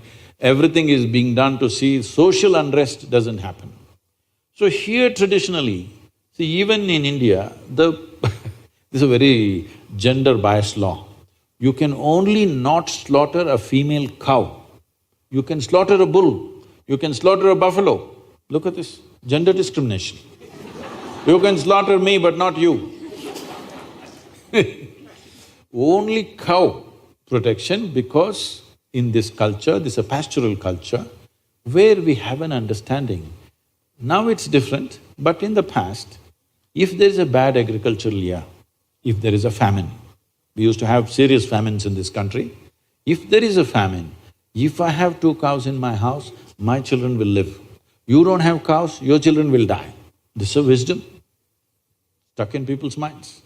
So when because of my cow, my children lived, I worship this cow because this is the source of my life and my progeny. So there is a very deep engagement with the cow, in the sense when I was growing up, we were never fed milk from multiple cows. That specific cow, it has a name, and every day they will take you there and you at least give something, one banana, one little grass or something to the cow, and always my grandmother will be saying that you're like your mother, you're drinking milk from this cow, you must be always grateful to this cow, this kind of thing. Like there's a huge emotion between you and that cow because you're drinking its milk biologically and emotionally you're connected. You're not drinking dairy milk which is million cows and buffaloes and we don't know what else. So this has been the culture. Because of that, because we have drunk the milk of this cow, if we tomorrow want to eat the cow, that is considered cannibalism, not cow slaughter. I want you to understand this. It is deep-rooted in us because like our mother, this cow gave us milk. Tomorrow how to kill it and eat it up, this is considered cannibalism, and we said you never kill the cow. But they allowed other big animals to be killed also. And this methane gas you're talking, this is not a problem in India, this is United States problem. All the statistics and stuff, we just import it from the West and we think it's like this. In United States, how the cows are kept is a completely different matter. If you go into your cattle thing, it's something you must go and see, then you will not ask this question again. You must go and see, there will be 500,000 or 1 million cattle in one place. There'll be not a speck of green because so many animals moving, full of dung and everything. All in sheds, sometimes they move them out for exercise and again back. On the highway side, if they're there a kilometer away, the kind of sounds they're making, it will churn your stomach. Because they're intelligent enough to know that they're going to be slaughtered. You must see the screams of the cows. Once you go there, never again you will touch anything because it will churn up something within you. Why I'm saying this is, see, cow is an animal where I have seen this personally, somebody that I knew. This is a lady, she named this cow as Lakshmi. It always was with her, 30 years that cow has become, it's very old but still with her. This lady died at 87. This cow came and just stood in front of the house, did not move from there, refused to eat. 2 days later, it just fell dead right there. And I've seen cows, if you are very attached to it and you're in some grief, you're not even with the cow is somewhere else, but it knows tears are flowing from the cow's eyes. So because it has human emotions, we said you cannot kill this because it is exhibiting human emotion. If you kill it, it amounts to cannibalism. When there is such a sensitivity, if you say, in front of my house you will slaughter, obviously there is going to be a problem. So in this part of the country, there is no such sentiment, so they did not pass the law. I think it's a very sensible thing to do, isn't it? But every doctor in the world is telling you, red meat is the source of every goddamn disease you have, so you better change.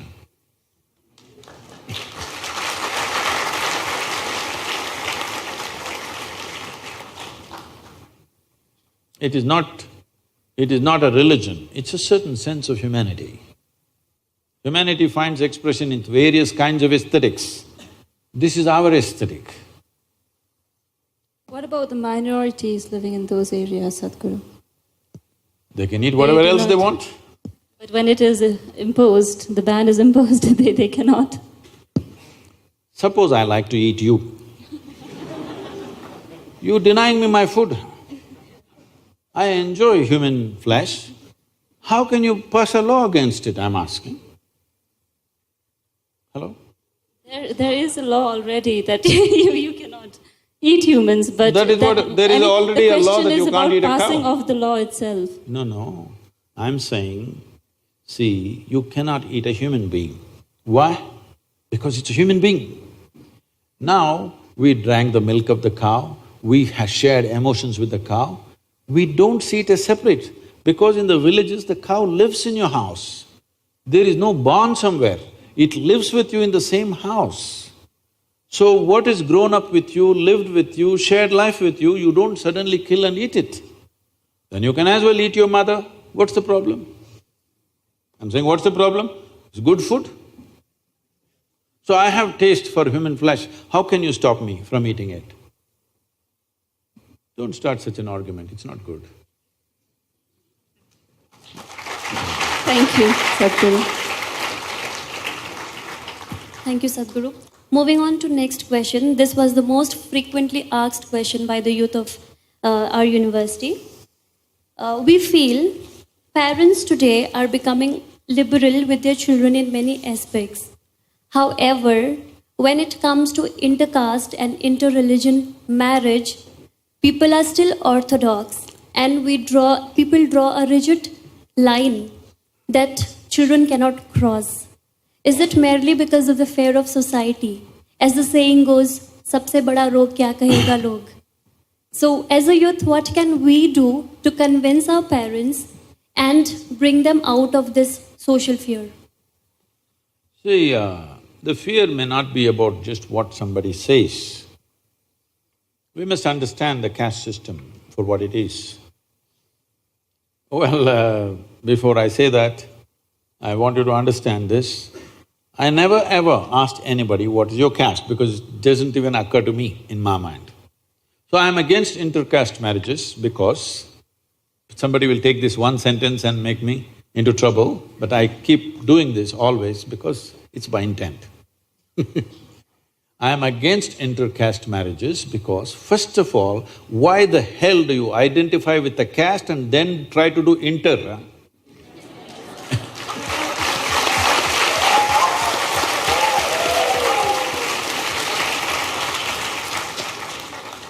When I was young, if I wanted to marry somebody, I won't even bother what the caste is, I never asked. Actually, this happened to me. My wife, I never asked what's her caste. I just came home one day and told my father, I'm marrying this girl. He asked, who is she? I said, her name. I only knew her pet name, I didn't know her full name. Because that's what I called her. Then he asked, who is her father? I said, I don't know. He said, what? You don't know the father's name, you'll marry her? I said, I wish to marry only the girl.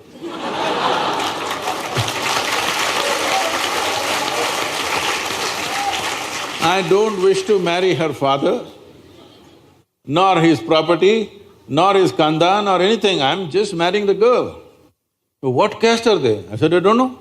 What, you don't know their caste? I said, I don't know. Because except what people have told me, even I don't feel my caste anywhere. I have uncasted myself completely, I'm not cast in anything. So I didn't check her caste either. Then somebody came, once this happens in the family, all the uncles and aunts and others, they are all warriors. They all get into the act. They came and said, we don't even drink water in their house. Their caste is like that. I said, did they invite you?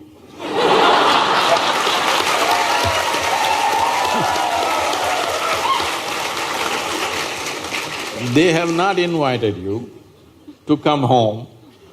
Only after they invite you, whether you want to drink coffee or whatever, we will see. Right now they have not invited you, nor am I planning to take you to their house, nor am I planning to go to their house. I'm just marrying the girl. They couldn't believe it. I said, boy, how can we do this? Our families can't sit together, they're caste. I said, I never said I'm inviting you to my wedding either. So, I just declared to my wife, I said, you're my wife, that's it. She said, this is all no witness, no arrangement, no garland. I said, see, no bloody witness can ever hold me to anything. When I say something, that's it. I will not go back on it. I said, I'm married to you, this is it. So I just came and announced to everybody, I'm married. They said, when, where, how? That's not your business. This is my wife, then that's it. So I'm saying, first of all, why do you caste yourself and then why do you intercaste yourself? Not necessary.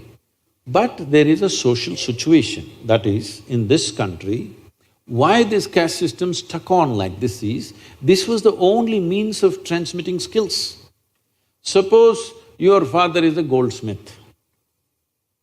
Now he will marry you only to your goldsmith, another goldsmith, because right from your childhood you have helped the goldsmith carrying this and that, you know how to handle it. Suppose he suddenly marries you to your blacksmith, you will feel lost in that house and you know nothing about it. Because knowledge was transmitted only through the family tree. Today, we don't know what his father is, but now he's become an engineer. We don't know what your parents are, now you're becoming a bio thing, because we have institutions which transmit knowledge.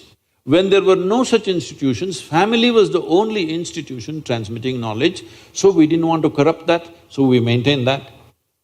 Now that is irrelevant. One part of the caste system has become irrelevant. Another reason why people are sticking to the caste is because there's no social security in the country. If tomorrow something goes wrong with your life, okay, you married some strange boy, and if something went wrong with your life, you fell ill or he fell ill or accident happened, something happened, now the only people you can fall upon is your clan. You go and knock on somebody else's door, they won't open their door. You have to go to your caste. If you say, I belong to this caste, they'll say, come, we'll do something for you. So this is the social security you still have.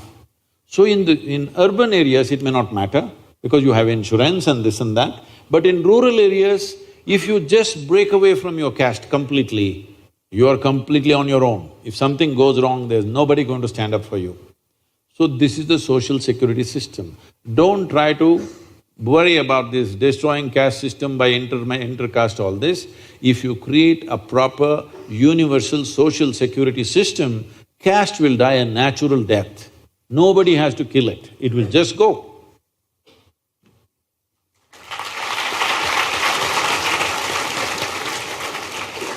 Sadhguru, this is the final question of the round. In an interview with Karan Johar, you have defined organized religion as madness. But the matter of fact is that the majority of the people in the planet do identify themselves with one religion or the other. And in the process, they create some kind of wall between those of different faiths. So what can we as youth do to break that wall and help everybody live united? People divide themselves in so many ways. As you just now said, mainland India. We'll pardon you because you're from Nepal. Mainland China, mainland India, not like that, just India. Now, the thing is, see, for a whole lot of people, they're not in such a level of consciousness right now.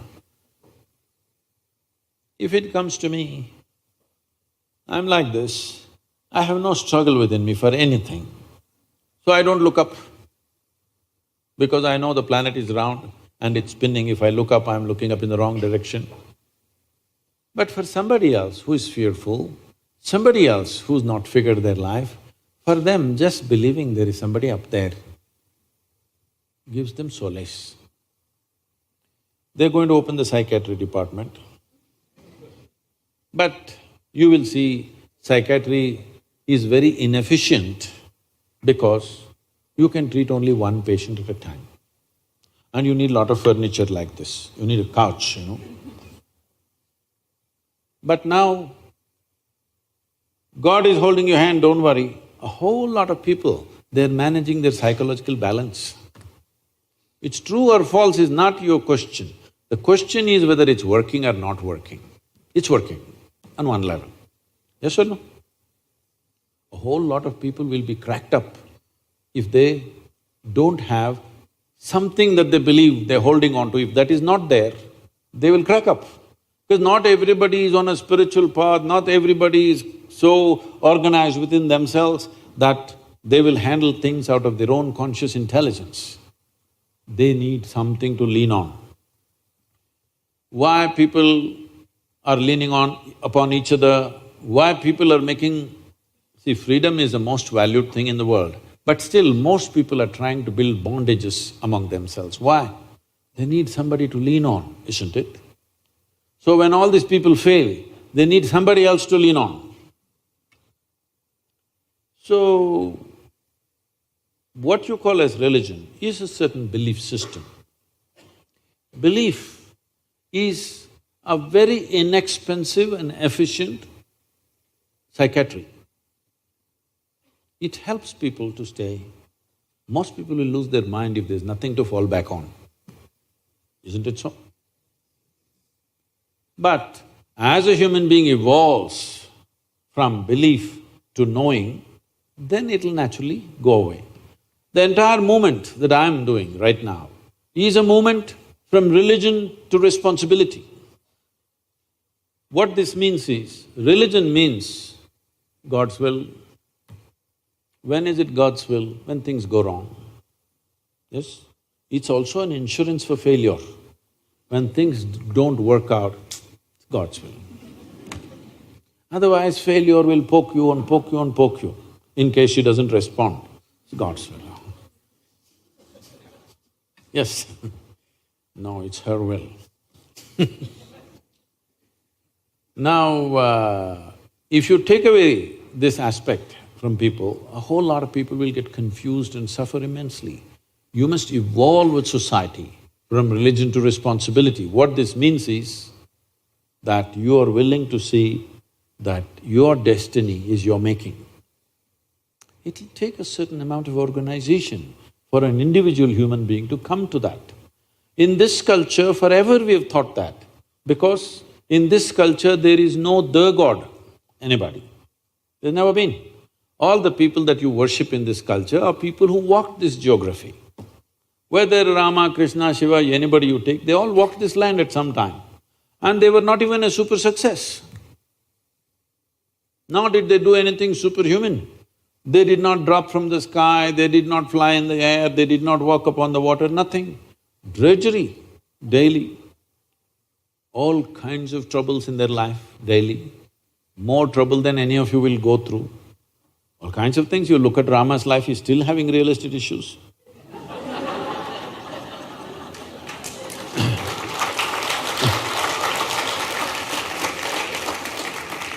So, even during his life, he lost his kingdom, went to the jungle, lost his wife, went and got her back, again lost her, almost killed his children. Then he never saw his wife. She means a lot to him. If he was that kind, that if his wife was kidnapped, he found a local girl immediately. I mean, he's a king, he could have found another wife, all right? Any man could have found. But he walked nearly 3,000 kilometers down to get her back. Fought a war, burnt a beautiful city and got her back and again lost her. This is not a successful life. But the reason why we are bowing down to him is because no matter what life did to him, he stayed free. He did not become resentful, he did not become hateful, he did not even become reactive to anything, nor did he become a recluse. He participated, fulfilled all his duties, whatever he has to do, all his responsibilities as a king. He has personal grief, but that personal grief never became a part of his consciousness or his actions in the world. To such an extent, when he came back after killing Ravana, he wanted to go for 1 year of penance in Himalayas. His brother Lakshmana asked, "Are you crazy? This man kidnapped your wife and after so much difficulty we got her back and now you want to do penance for having killed him?" So Rama said, he had 10 qualities. 9 are all treacherous qualities. I don't mind killing them. But one aspect of him was he was a great devotee. Unfortunately, I had to kill the devotee also. For that, I want to do 1 year of penance. Because the man is free from all these things, when one is free, in this culture we say he is attained to mukti or moksha. The highest value has always been liberation, not God, not heaven. Always liberation. Freedom has been the highest value. Because of that, we worship him, look up to him. We didn't say he is the God. He is somebody worth emulating because he represents freedom, no matter what. So this is something you must understand. You cannot decide what life throws at you. But what you make out of it is 100% yours, isn't it? So the important thing is that you must grow. If you want to grow with God, please grow with God. If you want to grow without God, you grow without God. But you must grow. That is, you must grow towards your ultimate freedom. That's important. So, what you call as religion never existed in this land. Various kinds of spiritual processes. And anybody who emulated, who was worthy of emulation, we started worshipping all of them. Today, a lot of people are worshipping Tendulkar as cricketing god. See, it's very appropriate for this culture. If somebody excelled in something beyond what you consider normally as human, we say he's a deva, okay? Arjuna is worshipped as a… yesterday I was at the award ceremony, Arjuna award for everybody. Simply because he excelled in archery in a certain way, now we're saying he's an archery deva, okay? So if you excel in your microbiology, we will say you are a microbiology. This is happening in the world. See, here we are doing it culturally, but is it not happening everywhere? People are almost worshipful about Albert Einstein, aren't they? People are almost worshipful about Mahatma Gandhi, aren't they? People are almost worshipful about Nelson Mandela, aren't they? Because when some human being exhibits certain qualities which is above what we consider as a normal human being, then we bow down to that. This is not… here it is consciously done, but in every culture people will naturally do it, isn't it so? So this is a religion-less, God-less land. Here we always told you, your life is your karma. Did we? This means your life is your making. There is no Uparwala managing you. This is the only culture. Only thing is, does it mean to say I created the whole universe? Obviously it was here before you and me came. So there is a dimension of intelligence making this happen. Where is it? What did you… okay. What do you have for lunch? Okay, I'm sorry, breakfast. Chapati. See, does she look like a chapati? She eats a chapati and she becomes like this. There is an intelligence within you which can make a chapati into a human being, yes or no? A simple dough, wheat, flour and chapati into such a complex machine, yes or no? Is there an intelligence like that here or not? This is the biggest mistake we made in the world. People went about describing God means love. All the people who lack love in their life, they said God is love. All the people who are fallen, they said God is compassion. All the people who are hungry, they said God is food. But If you don't subscribe to any of these things, if you open your eyes and pay attention to everything in this universe, if you look at this flower, if you look at this leaf, if you look at everything, you look at a tiny ant, how it is made, if you pay enough attention, there is a tremendous intelligence, isn't it? Hello? But nobody said God is intelligence. This is the biggest mistake we've made. The reason for human stupidity is just this: we did not identify divine as the highest level of intelligence. But that's what it is. If you don't believe anything, if you just pay attention to creation, do you see an intelligence beyond your brains everywhere? In every leaf, every flower, every ant, every microorganism? Yes or no? You're looking at the microscope? Yes. Do you see tremendous things right there? Yes. If you pay attention to the universe, including your own body, you would see there is a phenomenal intelligence functioning right here, isn't it? If you identify with that intelligence, if this intelligence which can make chapati into a full-fledged human being like this, if you even find conscious access to even one drop of that intelligence, you will live magically, isn't it? Not miserably. So miserable people are always looking how to fall back on something. They need a fallback. And those who may have made a misery out of their life, they want to go to heaven. Yes, those who made a hell out of themselves, they want to go to heaven. But I'm asking you, is it true that all human experience is coming from within or outside? Coming from within. What's coming from within you must happen the way you want it. Yes or no? What's coming from outside, I cannot determine because somebody else, something else throws those things at me. What's coming from within me must happen my way, isn't it so? What's coming from you, I cannot decide. We don't know what you will do. But what's coming from within me must happen my way. If this one thing, if you take charge, you will live a blissed out life. When you're blissed out, you will not want to go to heaven.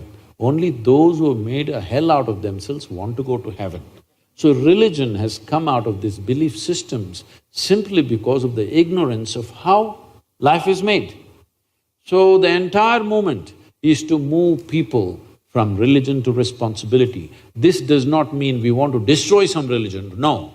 A whole lot of people right now need that belief. If you take away that belief, they will be shattered. Yes or no? It is like when you were a child, any of you can answer this question. When you were a little girl or a little boy, what did you play with? A toy?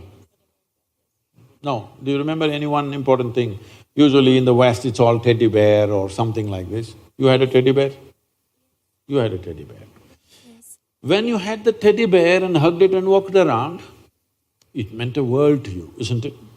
At that time, if I came and snatched the teddy bear and took it away, probably you would be scarred for life, isn't it so? For always you would remember, this man came and took away my teddy bear, hurt deeply. But since then you have grown up, do you remember where the teddy bear went? No. Somewhere as you grew up, religion should fall off like that. If you take it away, it's going to shatter people. It's not good to do that because it's serving a certain purpose. It is serving a very important purpose in human societies. You can't just take it away. If people grow out of it, it's wonderful. But this doesn't mean you become an atheist. See, there is no difference between an atheist and a theist. A theist believes something that he does not know in a positive way. An atheist believes the same thing in a negative way. Both of them are not sincere enough to admit we don't know. Actually, you do not know. Hello? There were two brothers. There were two brothers, little boys, highly energetic boys. When young boys are very energetic, they're in constant trouble. So they're always into some mess. Parents are very embarrassed, log kya bolega. Very embarrassed about their children because everybody is discussing their children. So they want to fix them. But you know how to reproduce, but you don't know how to fix them. Does anybody know? No. If you have the necessary love and commitment, you can wait out their problems. Otherwise it'll freak you, children will freak you. Yes, they do. So they decided to take these boys to the local parish priest. Because together they're strong, they decided to take the younger boy first separately. So they took the young boy, made him sit in the priest's office and they left. The boy was sitting there, priest came. See, all this needs a certain drama, otherwise it doesn't work. Long robes and a serious face, a very grave face. And he looked at the boy and walked up and down for effect. The boy sat there doing the ping pong act. Then the priest thought up a strategy. If I remind this little fellow that God is within him, all his mischief will go. See, this is the whole problem with the world. People who never raise children, they have fantastic ideas. Those who have raised children, they know none of the damn ideas work.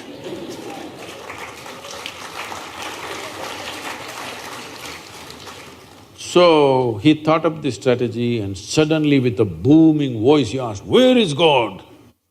The boy was bewildered, he looked all over because he must be somewhere in the priest's office. Then the priest saw he's not getting the point. So he leaned on the table, pointing at the little boy. "Where is God?" He's giving him a clue. God is within you. "Where is God?" The boy looked even more bewildered and looked under the table. Then he saw he's not getting it. So he walked around the table, tapping on the little boy's chest, asked, "Where is God?" He's clearly giving a clue where he is.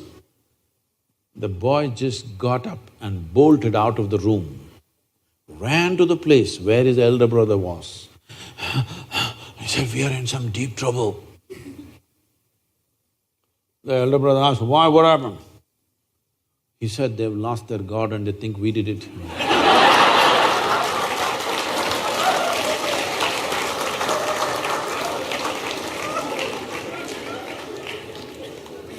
I am not taking away anything from you. When you say, "I believe something," you must understand, you made up something for a certain convenience. As long as it serves that convenience, it's fine. But if you're stretching it beyond that point to divide humanity, you better.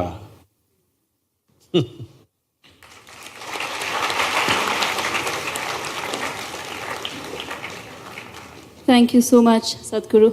Now we shall move on to the next session, that is social media questions that we have received. The questions will also be displayed on the screen, and also Abhijit will read them out. So, as we have very limited time, so we'll be going through only one question. So, this question we got it from Red FM campaign. So they came and then they asked some questions to the students. And this question was asked by Nangu C. Sari. And she asked, why do people from Northeast India feels alienated from the mainland India?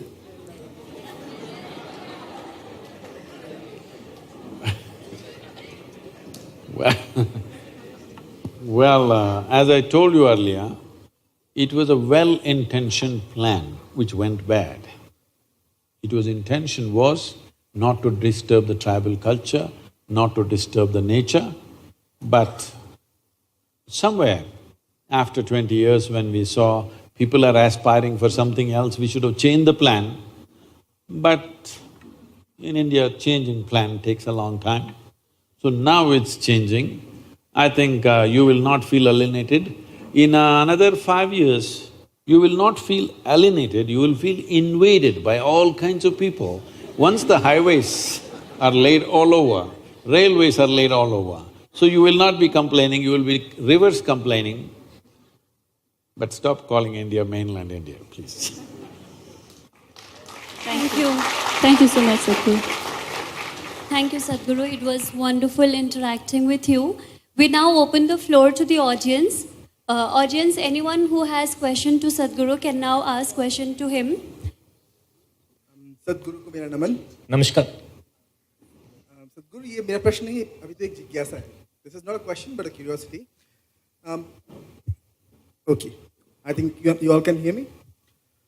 The thing is that we are sitting in the temple of knowledge and we are the striver or seeker of the knowledge. We always quest about knowledge.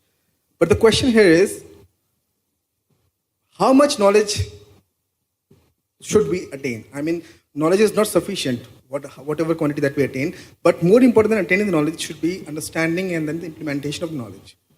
In India, basically in our education system, we see the stress is upon the imparting the knowledge. Whether the person understands it or implements it is invalid. So how can we improve upon that, sir? Well, education, both school and college education as we know it right now, could become absolutely irrelevant in this world in the next 10 to 15 years' time. Maybe in India it will take 20 to 25 years' time. But all the knowledge that you acquire in a matter of 25 years of education, normally 20 years of education or so, even if you come out with a PhD, it's approximately 25 years of education. In this 25 years, after your PhD, what you know, in another 10-15 years, a simple gadget which is smaller than your phone will know more than you. So, this form of education, of accumulating information and thinking we are getting somewhere, will become irrelevant because once this little machine knows all this, we can program other machines which know this and it will also implement it. They are looking at right now. There are experiments like this going on. They are looking at how a robotic machine, right now they got little fanciful commercial companies, they're trying to build a man or a woman who will fool other people that you cannot make out whether this is real or this is robotic. But it's not necessary, it can be a square machine which does everything that a human being does. The aesthetics of it is not really important. Right now they're trying to make it acceptable, so it's taking a long time.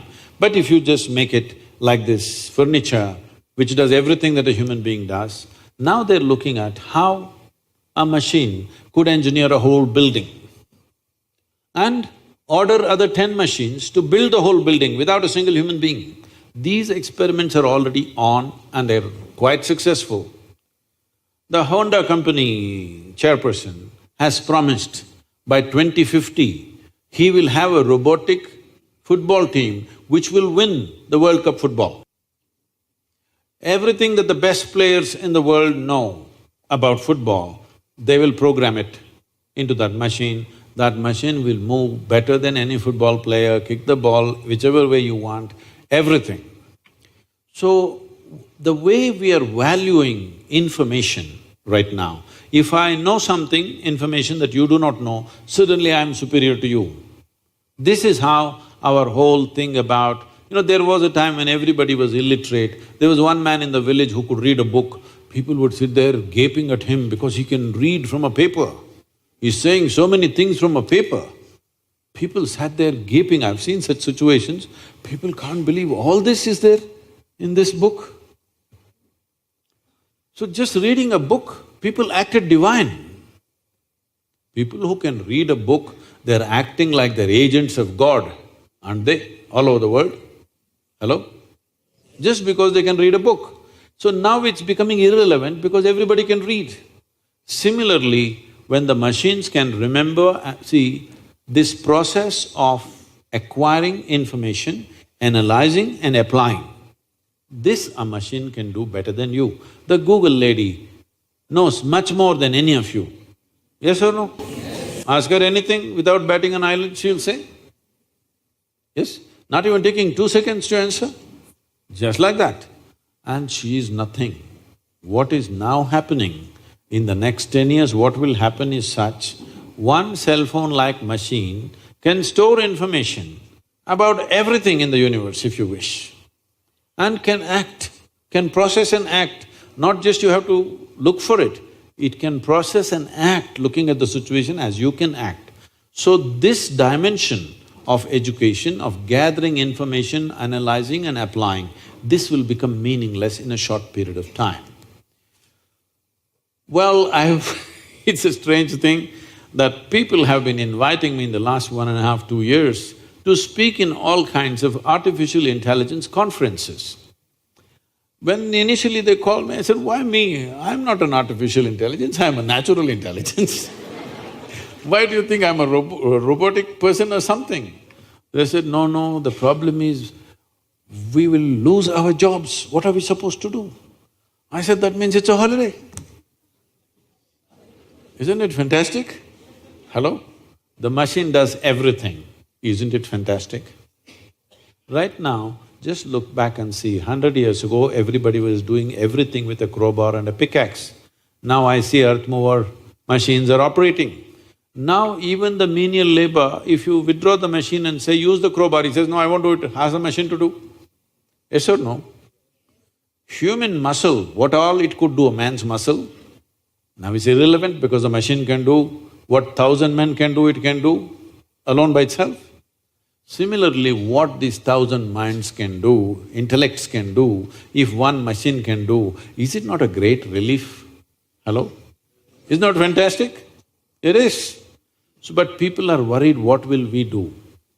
Now this is a great possibility because once there is no need to acquire information and process it and act smart in front of other people, all this is gone. Now, very, very important because I will become very significant. Because what can you do beyond the intellect? Other dimensions of intelligence, if you do not explore, you will feel like a dumb idiot in front of that machine. But there are things human being can do, which a machine cannot do. We called you a human being. We did not call an elephant as an elephant being, tiger as a tiger being, an ant as an ant being, a giraffe as a giraffe being. We only called you as a human being. Why do you think? Because you are supposed to know how to be. No other creature knows how to be, nor does anybody, any machine knows how to be. This one creature knows how to be. So, golden era for human societies are coming if they figure out what else to do with myself. When everything that you call as work is done by machines, what is the significance of being human? If you realize this, it's golden era. If you don't, you will go crazy or you'll get drunk. Yes. When people don't know how to handle life, one option is get intoxicated, isn't it? It gives you a pleasant death. Yes, please. Thank you, Sadhguru. Anybody, take the microphone. Good evening, Sadhguru. Where are you? My name is Ria. I'm a research scholar from the Where are you? Northeastern Hill University. You're probably not being able to see me because I'm talking to you from outside the auditorium. Okay. My question to you is regarding dealing with peer and societal pressure. Since I'm a research scholar, I'm involved with my study, which is going to take a long time to complete. But when I look at my friends, from my school and college days, they are already employed, and I can see them, they're going quite ahead in this fast-paced world. What I want to know from you is how do I deal with this peer pressure and societal pressure so that there is a peace of mind at the end of the day? Thank you. Oh, peace of mind should not be at the end of the day. It should be at the beginning of the day. Hello?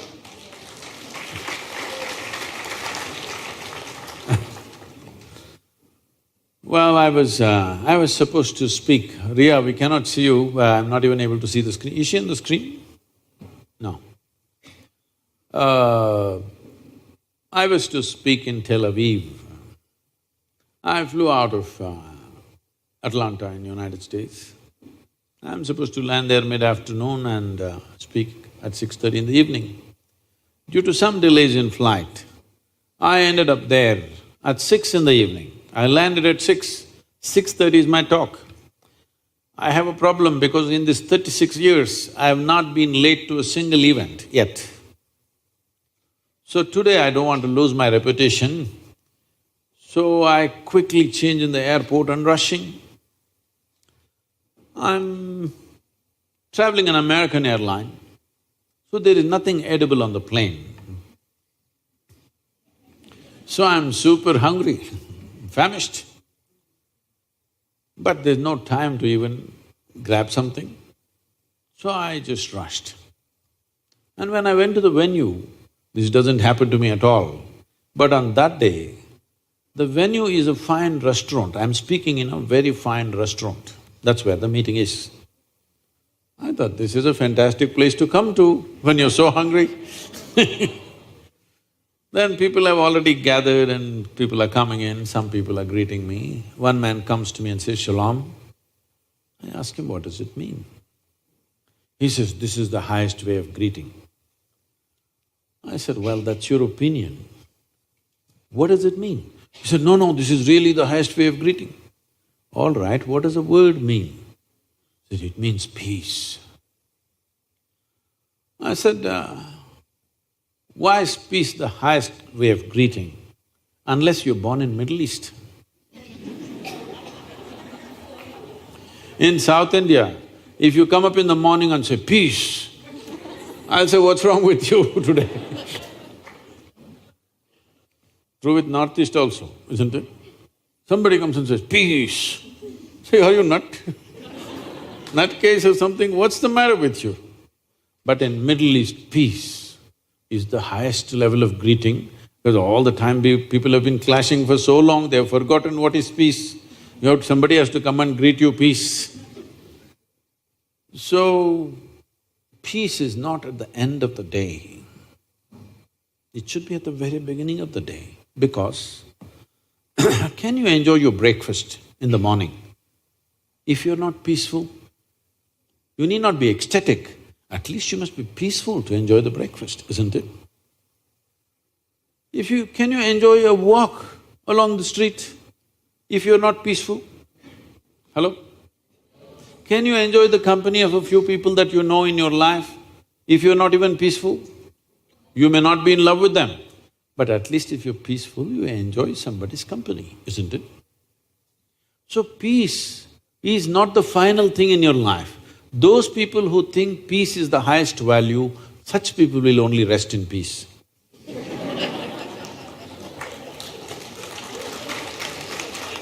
So, Ria, don't ever think peace is at the end of the day. No. It's very important. You must be blissed out. If that is not possible for you right now because I don't know what's your subject of research, but at least you must be peaceful. Even if you want to research, research means something that's already there, you are trying to see it and articulate it, right? When you're not peaceful, you don't even see what is in front of you. Yes or no? Have you noticed on a certain day you are all disturbed, you are looking for your car keys everywhere and the damn thing is in your hands? So how will you do research if you don't even know peace? Peace just means that you are in a certain state of pleasantness of mind. And this is needed. There is substantial scientific evidence to show you that only when you are in a pleasant state of experience, your body and your mind functions at its best. But the department is coming. It should come, But right now, people have made peace of mind the last thing in their life. It's like this. If your body is pleasant, we call this health. It's pleasant. That's why I'm feeling healthy, isn't it? If it becomes very pleasant, we call it pleasure. If your mind is pleasant, we call this peace. If it becomes very pleasant, we call it joy. If your emotions become pleasant, we say you're in love. If it becomes very pleasant, we say you're in compassion. If your very life energies become pleasant, we say you're in bliss. If it becomes very pleasant, we say you're in ecstasy. If your surroundings become pleasant, this means success. Only for making surroundings pleasant, you need the cooperation of other people. But body pleasant, mind pleasant, emotion pleasant, energy pleasant is 100% your business, yes or no? Now your friends are doing whatever they're doing in cities or wherever else they are, but for you one thing has happened, you're in the refuge or the comfort of a university, surrounding is already pleasant. It's a big thing. Creating a pleasant surrounding. Why do you think people want to build their own house and populate it with people who love them? They want a pleasant surrounding, isn't it so? Hello? You don't want to live with somebody who hates you. Nothing wrong with that person, it's just that it's not pleasant for you, isn't it? You want somebody who loves you, who wants somebody who is pleasant around you, and you want an atmosphere that's pleasant around you. To do this, they work for a whole lifetime. Here, the university is providing you a pleasant surrounding, and you already said your research is going to take a long time, which is not good. You must finish it as quickly as possible. But keeping your body, mind, emotion and energies pleasant is 100% your business. Only if you do that, your research could become some kind of a worthwhile phenomena. Otherwise, somebody who cannot even harness peacefulness in their mind, what great things will they do? If you cannot manage your mind, what big things are you going to do in your life, I'm asking. When you cannot manage your mind, can you manage the world? Please, all the students, you must understand, peace is not at the end of your life. It must be the beginning of your life. It's a most fundamental requirement, isn't it? If you want to do anything sensible, even if you're not blissed out, at least you must be peaceful. Less than that is bad.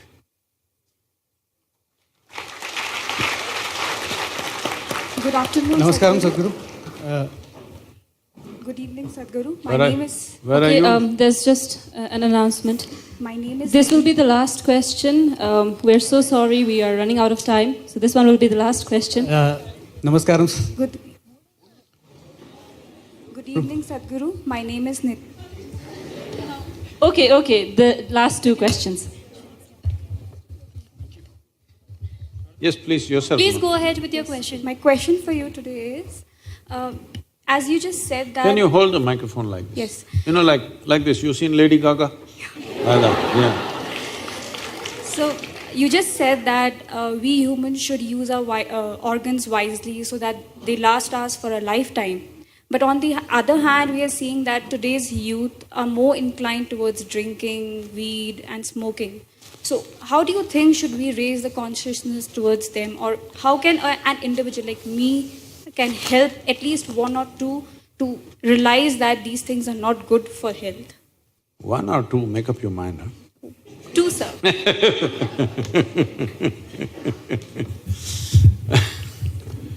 So, when somebody has tasted some pleasantness, either to drug or drink or sexuality or whatever, they tasted some pleasantness. If there was no pleasantness, they wouldn't have gone that way. But the pleasantness may suck them into destroying their body, that's another matter. But the pleasantness is such that even in spite of the threat, cigarette smoking is injurious to you and you show some cancerous mouth, all this, but still people are smoking because there is a pleasantness attached to it, whatever the consequence may be. If you want to get people out of that pleasantness, if you try this forcefully, well, it's not worked. What's the point doing something forcefully? Or first of all, what's the point doing something that doesn't work? You must offer them a pleasantness which is beyond that. You're a bit too far away, but Ria, look at my eyes and see, don't I look stoned? No, just look at me properly. I'm always stoned. I'm always stoned, never touched a substance. I'm asking you, is it true that this body is the most sophisticated and complex chemical factory on the planet? If you were a good CEO, would you manufacture what you want? When somebody gives you such a complex machinery, would you not manufacture what you want? Right now, you are busy manufacturing unpleasantness. You may call it stress, you may call it anxiety. Essentially, you're chemically screwed up. Yes or no? Because you don't know how to manage this. If you manage this well, you will produce that kind of pleasantness within you, you wouldn't want to touch anything else, because this life is just being alive is such a fantastic thing. But unfortunately, did we teach our youth any other way to know pleasantness? We did not teach, so they are puss. It's time. This is what consciousness means, that if you become conscious how this functions, naturally you will create highest level of pleasantness for yourself, isn't it? If you could sit here and be absolutely blissed out, would you smoke? I'm asking you. Would you? You wouldn't smoke, drink or pop anything because there is more chemistry here than you can get in any of those things. Is there or no? There is more complexity of chemistry here or no? Question is only, have you explored this possibility? That's the only thing. Unfortunately, we have taken to Western ways, whether it comes to health or pleasure, both ways we pop. We pop something to be healthy chemicals, to be peaceful chemicals, to be joyful chemicals, to any experience chemicals, even to grow food chemicals, to filter water, purify water chemicals. Something that kills all the insects and worms and germs and whatever, you think it's not killing you in some way? Maybe slowly the dose is not enough, that's all. Hello? The dosage is not enough. For the small creature, small dose, big creature, big dose, isn't it? So for everything chemicals. So this is something, this is a responsibility that's sitting on our heads right now. This is… The way the world is going right now, I estimate, unless we do something drastic in the next 10-15 years' time, I estimate in another 50 to 75 years' time, almost 90 to 95% of the humanity will be on chemicals for everything. To be healthy, to be peaceful, to be joyful. Already consumption of this has gone up 10,000% in the last 25 years. Yes or no? Hello, has it not gone up 100 times? Because other things that people promised elsewhere are all collapsing. People told you it doesn't matter, you're miserable, when you go to heaven everything will be wonderful. But slowly in your mind, the hope of heaven is collapsing. Maybe you still don't dare to utter it, but it's collapsing, isn't it? Yes or no? So you want to do everything here, but nobody taught you how to do it in such a way you can have the highest level of pleasure and still it'll enhance your life. This needs a little application. Unfortunately, we have not explored. If you do not raise human consciousness to a point where a whole lot of human beings know how to do things within themselves, if this does not come in the society, 90 to 95% of the population in 50 years or plus will be on chemicals. Now, this is not a moral issue for me. If 95% of the humanity goes on chemicals, the next generation that we produce will be a generation which is much less than ourselves. See, the purpose of next generation is somehow, at least one notch, they must be better than us. If we produce a generation which is worse than us, this is a crime against humanity. We have taken humanity backwards. And once you do that, afterwards we don't know what the next one will do. See, this is not some prediction by looking at astrological stuff, looking at the human mind.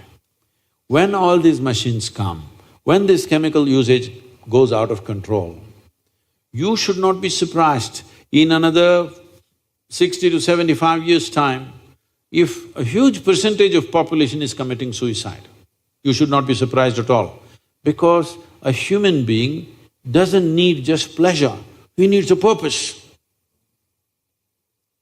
But one thing that happens to you with chemical usage is, you lose a sense of purpose, you pleasure, but no purpose. So there are various kinds of pleasures. There are intellectual pleasures, there are physical pleasures, there are other dimension of pleasures, there are emotional pleasures, the pleasure of activity. Climbing a mountain can be a great pleasure, though there is a lot of pain in the body, yes or no? So if we do not explore other dimensions, everybody will fall back on chemicals. When this happens, you will see the suicide rate in the world will increase enormously. I must tell you this, I grew up in early 70s and whatever. At least 12, 13, if I count little faraway friends also, nearly 14 people. All my age, we were all like, on motorcycles and trekking and doing crazy things in the mountains, all kinds. But a whole lot of them, at least 60% of them at that time went on drugs and alcohol. A few of us stayed out of it, but rest went on it heavily. We were all together, but they were all half the day they were sozzled out. You have to find a time to wake them up. But we were together. At least 14 of them died before they reached 35. Either drugged out, or they killed themselves with excessive drinking, or they died on the motorcycles, riding crazy on intoxicated conditions. 14 of my friends died before they reached 35. That number is going to increase phenomenally if we go in this direction. This is a backward step in life. It's not a question of morality, it is a fundamental thing about life itself. So whether it's in agriculture, or purification of water, or daily consumption of prescription medication, this is rising like crazy, this is not good. And these kind of what do you call them, recreational drugs, if the chemical consumption increases, humanity will take a backward step. We should not let that happen. For this, the only and only solution is, we must create a conscious human being. Raising human consciousness is the most important thing. For this, the important thing is to move everybody from belief systems to responsibility, because we have managed humanity with carrot and stick. See, if you do all this thing, if you drink alcohol here, we'll put you in hell and torture you forever. So that man stayed away from drink. And we told you, don't worry, in heaven, rivers flow with wine. We have managed humanity like this for a long time. See, all of you are laughing, but the previous generations genuinely believed it, isn't it? Yes or no? So now heavens have collapsed in people's minds, they are trying to do their own little heaven here. You cannot stop them unless you provide a credible alternative. Thank you very much. Thank you very much, Sadhguru. Hello, Sadhguru. Just You also. This will be the last question. Sadhguru, on one occasion you mentioned that there is no purpose to life and that life in itself is a phenomena beyond any purpose. Sadhguru, my question is, if there is no purpose to life and if the eventual destination of every life is death, then why do we need to live consciously? And plus, Sadhguru, you carry a magic of your own. I've been smiling for the last 4 hours. I've never done this before in my life. You're a young man and you never smiled for 4 hours? What happened? Are you also in love with the same girl?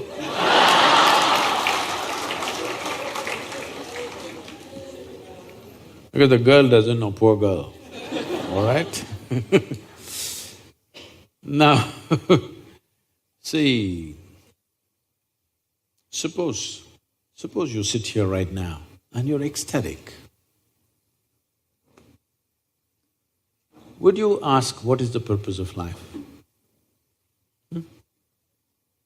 Would you? Your experience is so fantastic. Would you ask, what is the purpose of life? No. Because to be alive is a purpose by itself. Now life has become a little burdensome. You're carrying the vegetable bag and going home. What is the purpose of life? You're doing things that you don't like to do. What is the purpose of life, isn't it? Somehow it's become burdensome. When you're 5, 6 years of age, when you're just bubbling around, did you ask what is the purpose of life? You became like this, what is the purpose of life? So this need for purpose has come simply because most people have not tasted life, except in their childhood. When I say they have not tasted life, right now the only two things they're experiencing is their physiological structure and psychological structure. As we already went through this process, both your physiology and psychological structure have been gathered from outside, isn't it? So there is no taste of life. So now you're asking, what is the purpose of life? Because you lost the connect with life. In your mind, in your intellect, logically you ask this question, but the life within never asks the question, isn't it? Even an ant wants to live, try to hold it and see. Does it want to live? Does it do everything possible to live? Yes or no? Because life is a purpose unto itself. It's a phenomena beyond all silly purposes we can find in our life, in our intellect. Whatever silly purposes we find in our mind are absolutely silly compared to the tremendous phenomena that we call as life.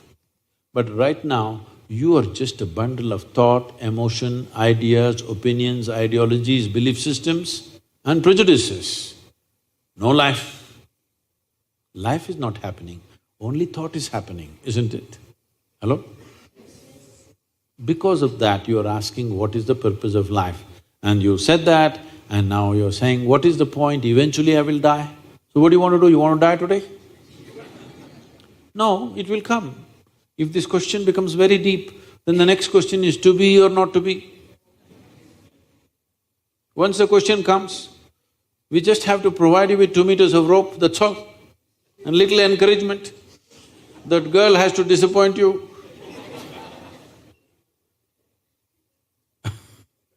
See, today you lost all your money, let's say. Then you say, what is the purpose of life? I want to die, no money, what to do? Check with your life. Close your mouth, hold your nose like this and see. The life within says, to hell with your money, man, I want to live. Yes or no?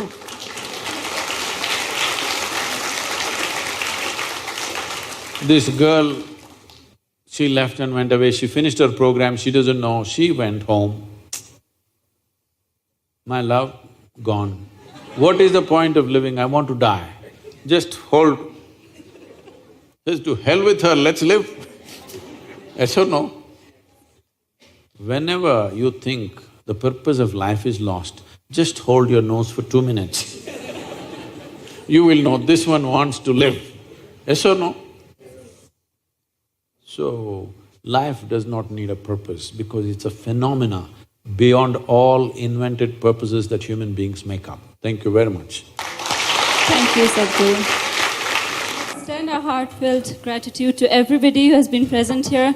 To Sadhguru, of course, I believe we have all learned a lot more than what we have learned in all these years of our existence. Thank you so much once again, Sadhguru. Thank you to the team. Thank you to NEHU and everybody who has come here. Thank you so much. I'm so sorry all your questions could not be addressed. We're running out of time. But do follow his videos. You will get most of your answers in them. And we hope, Sadhguru, you come to Shillong once again, once or twice or many more times yet, again and again. If you stop calling me mainland, I will come here Okay, sure. every year.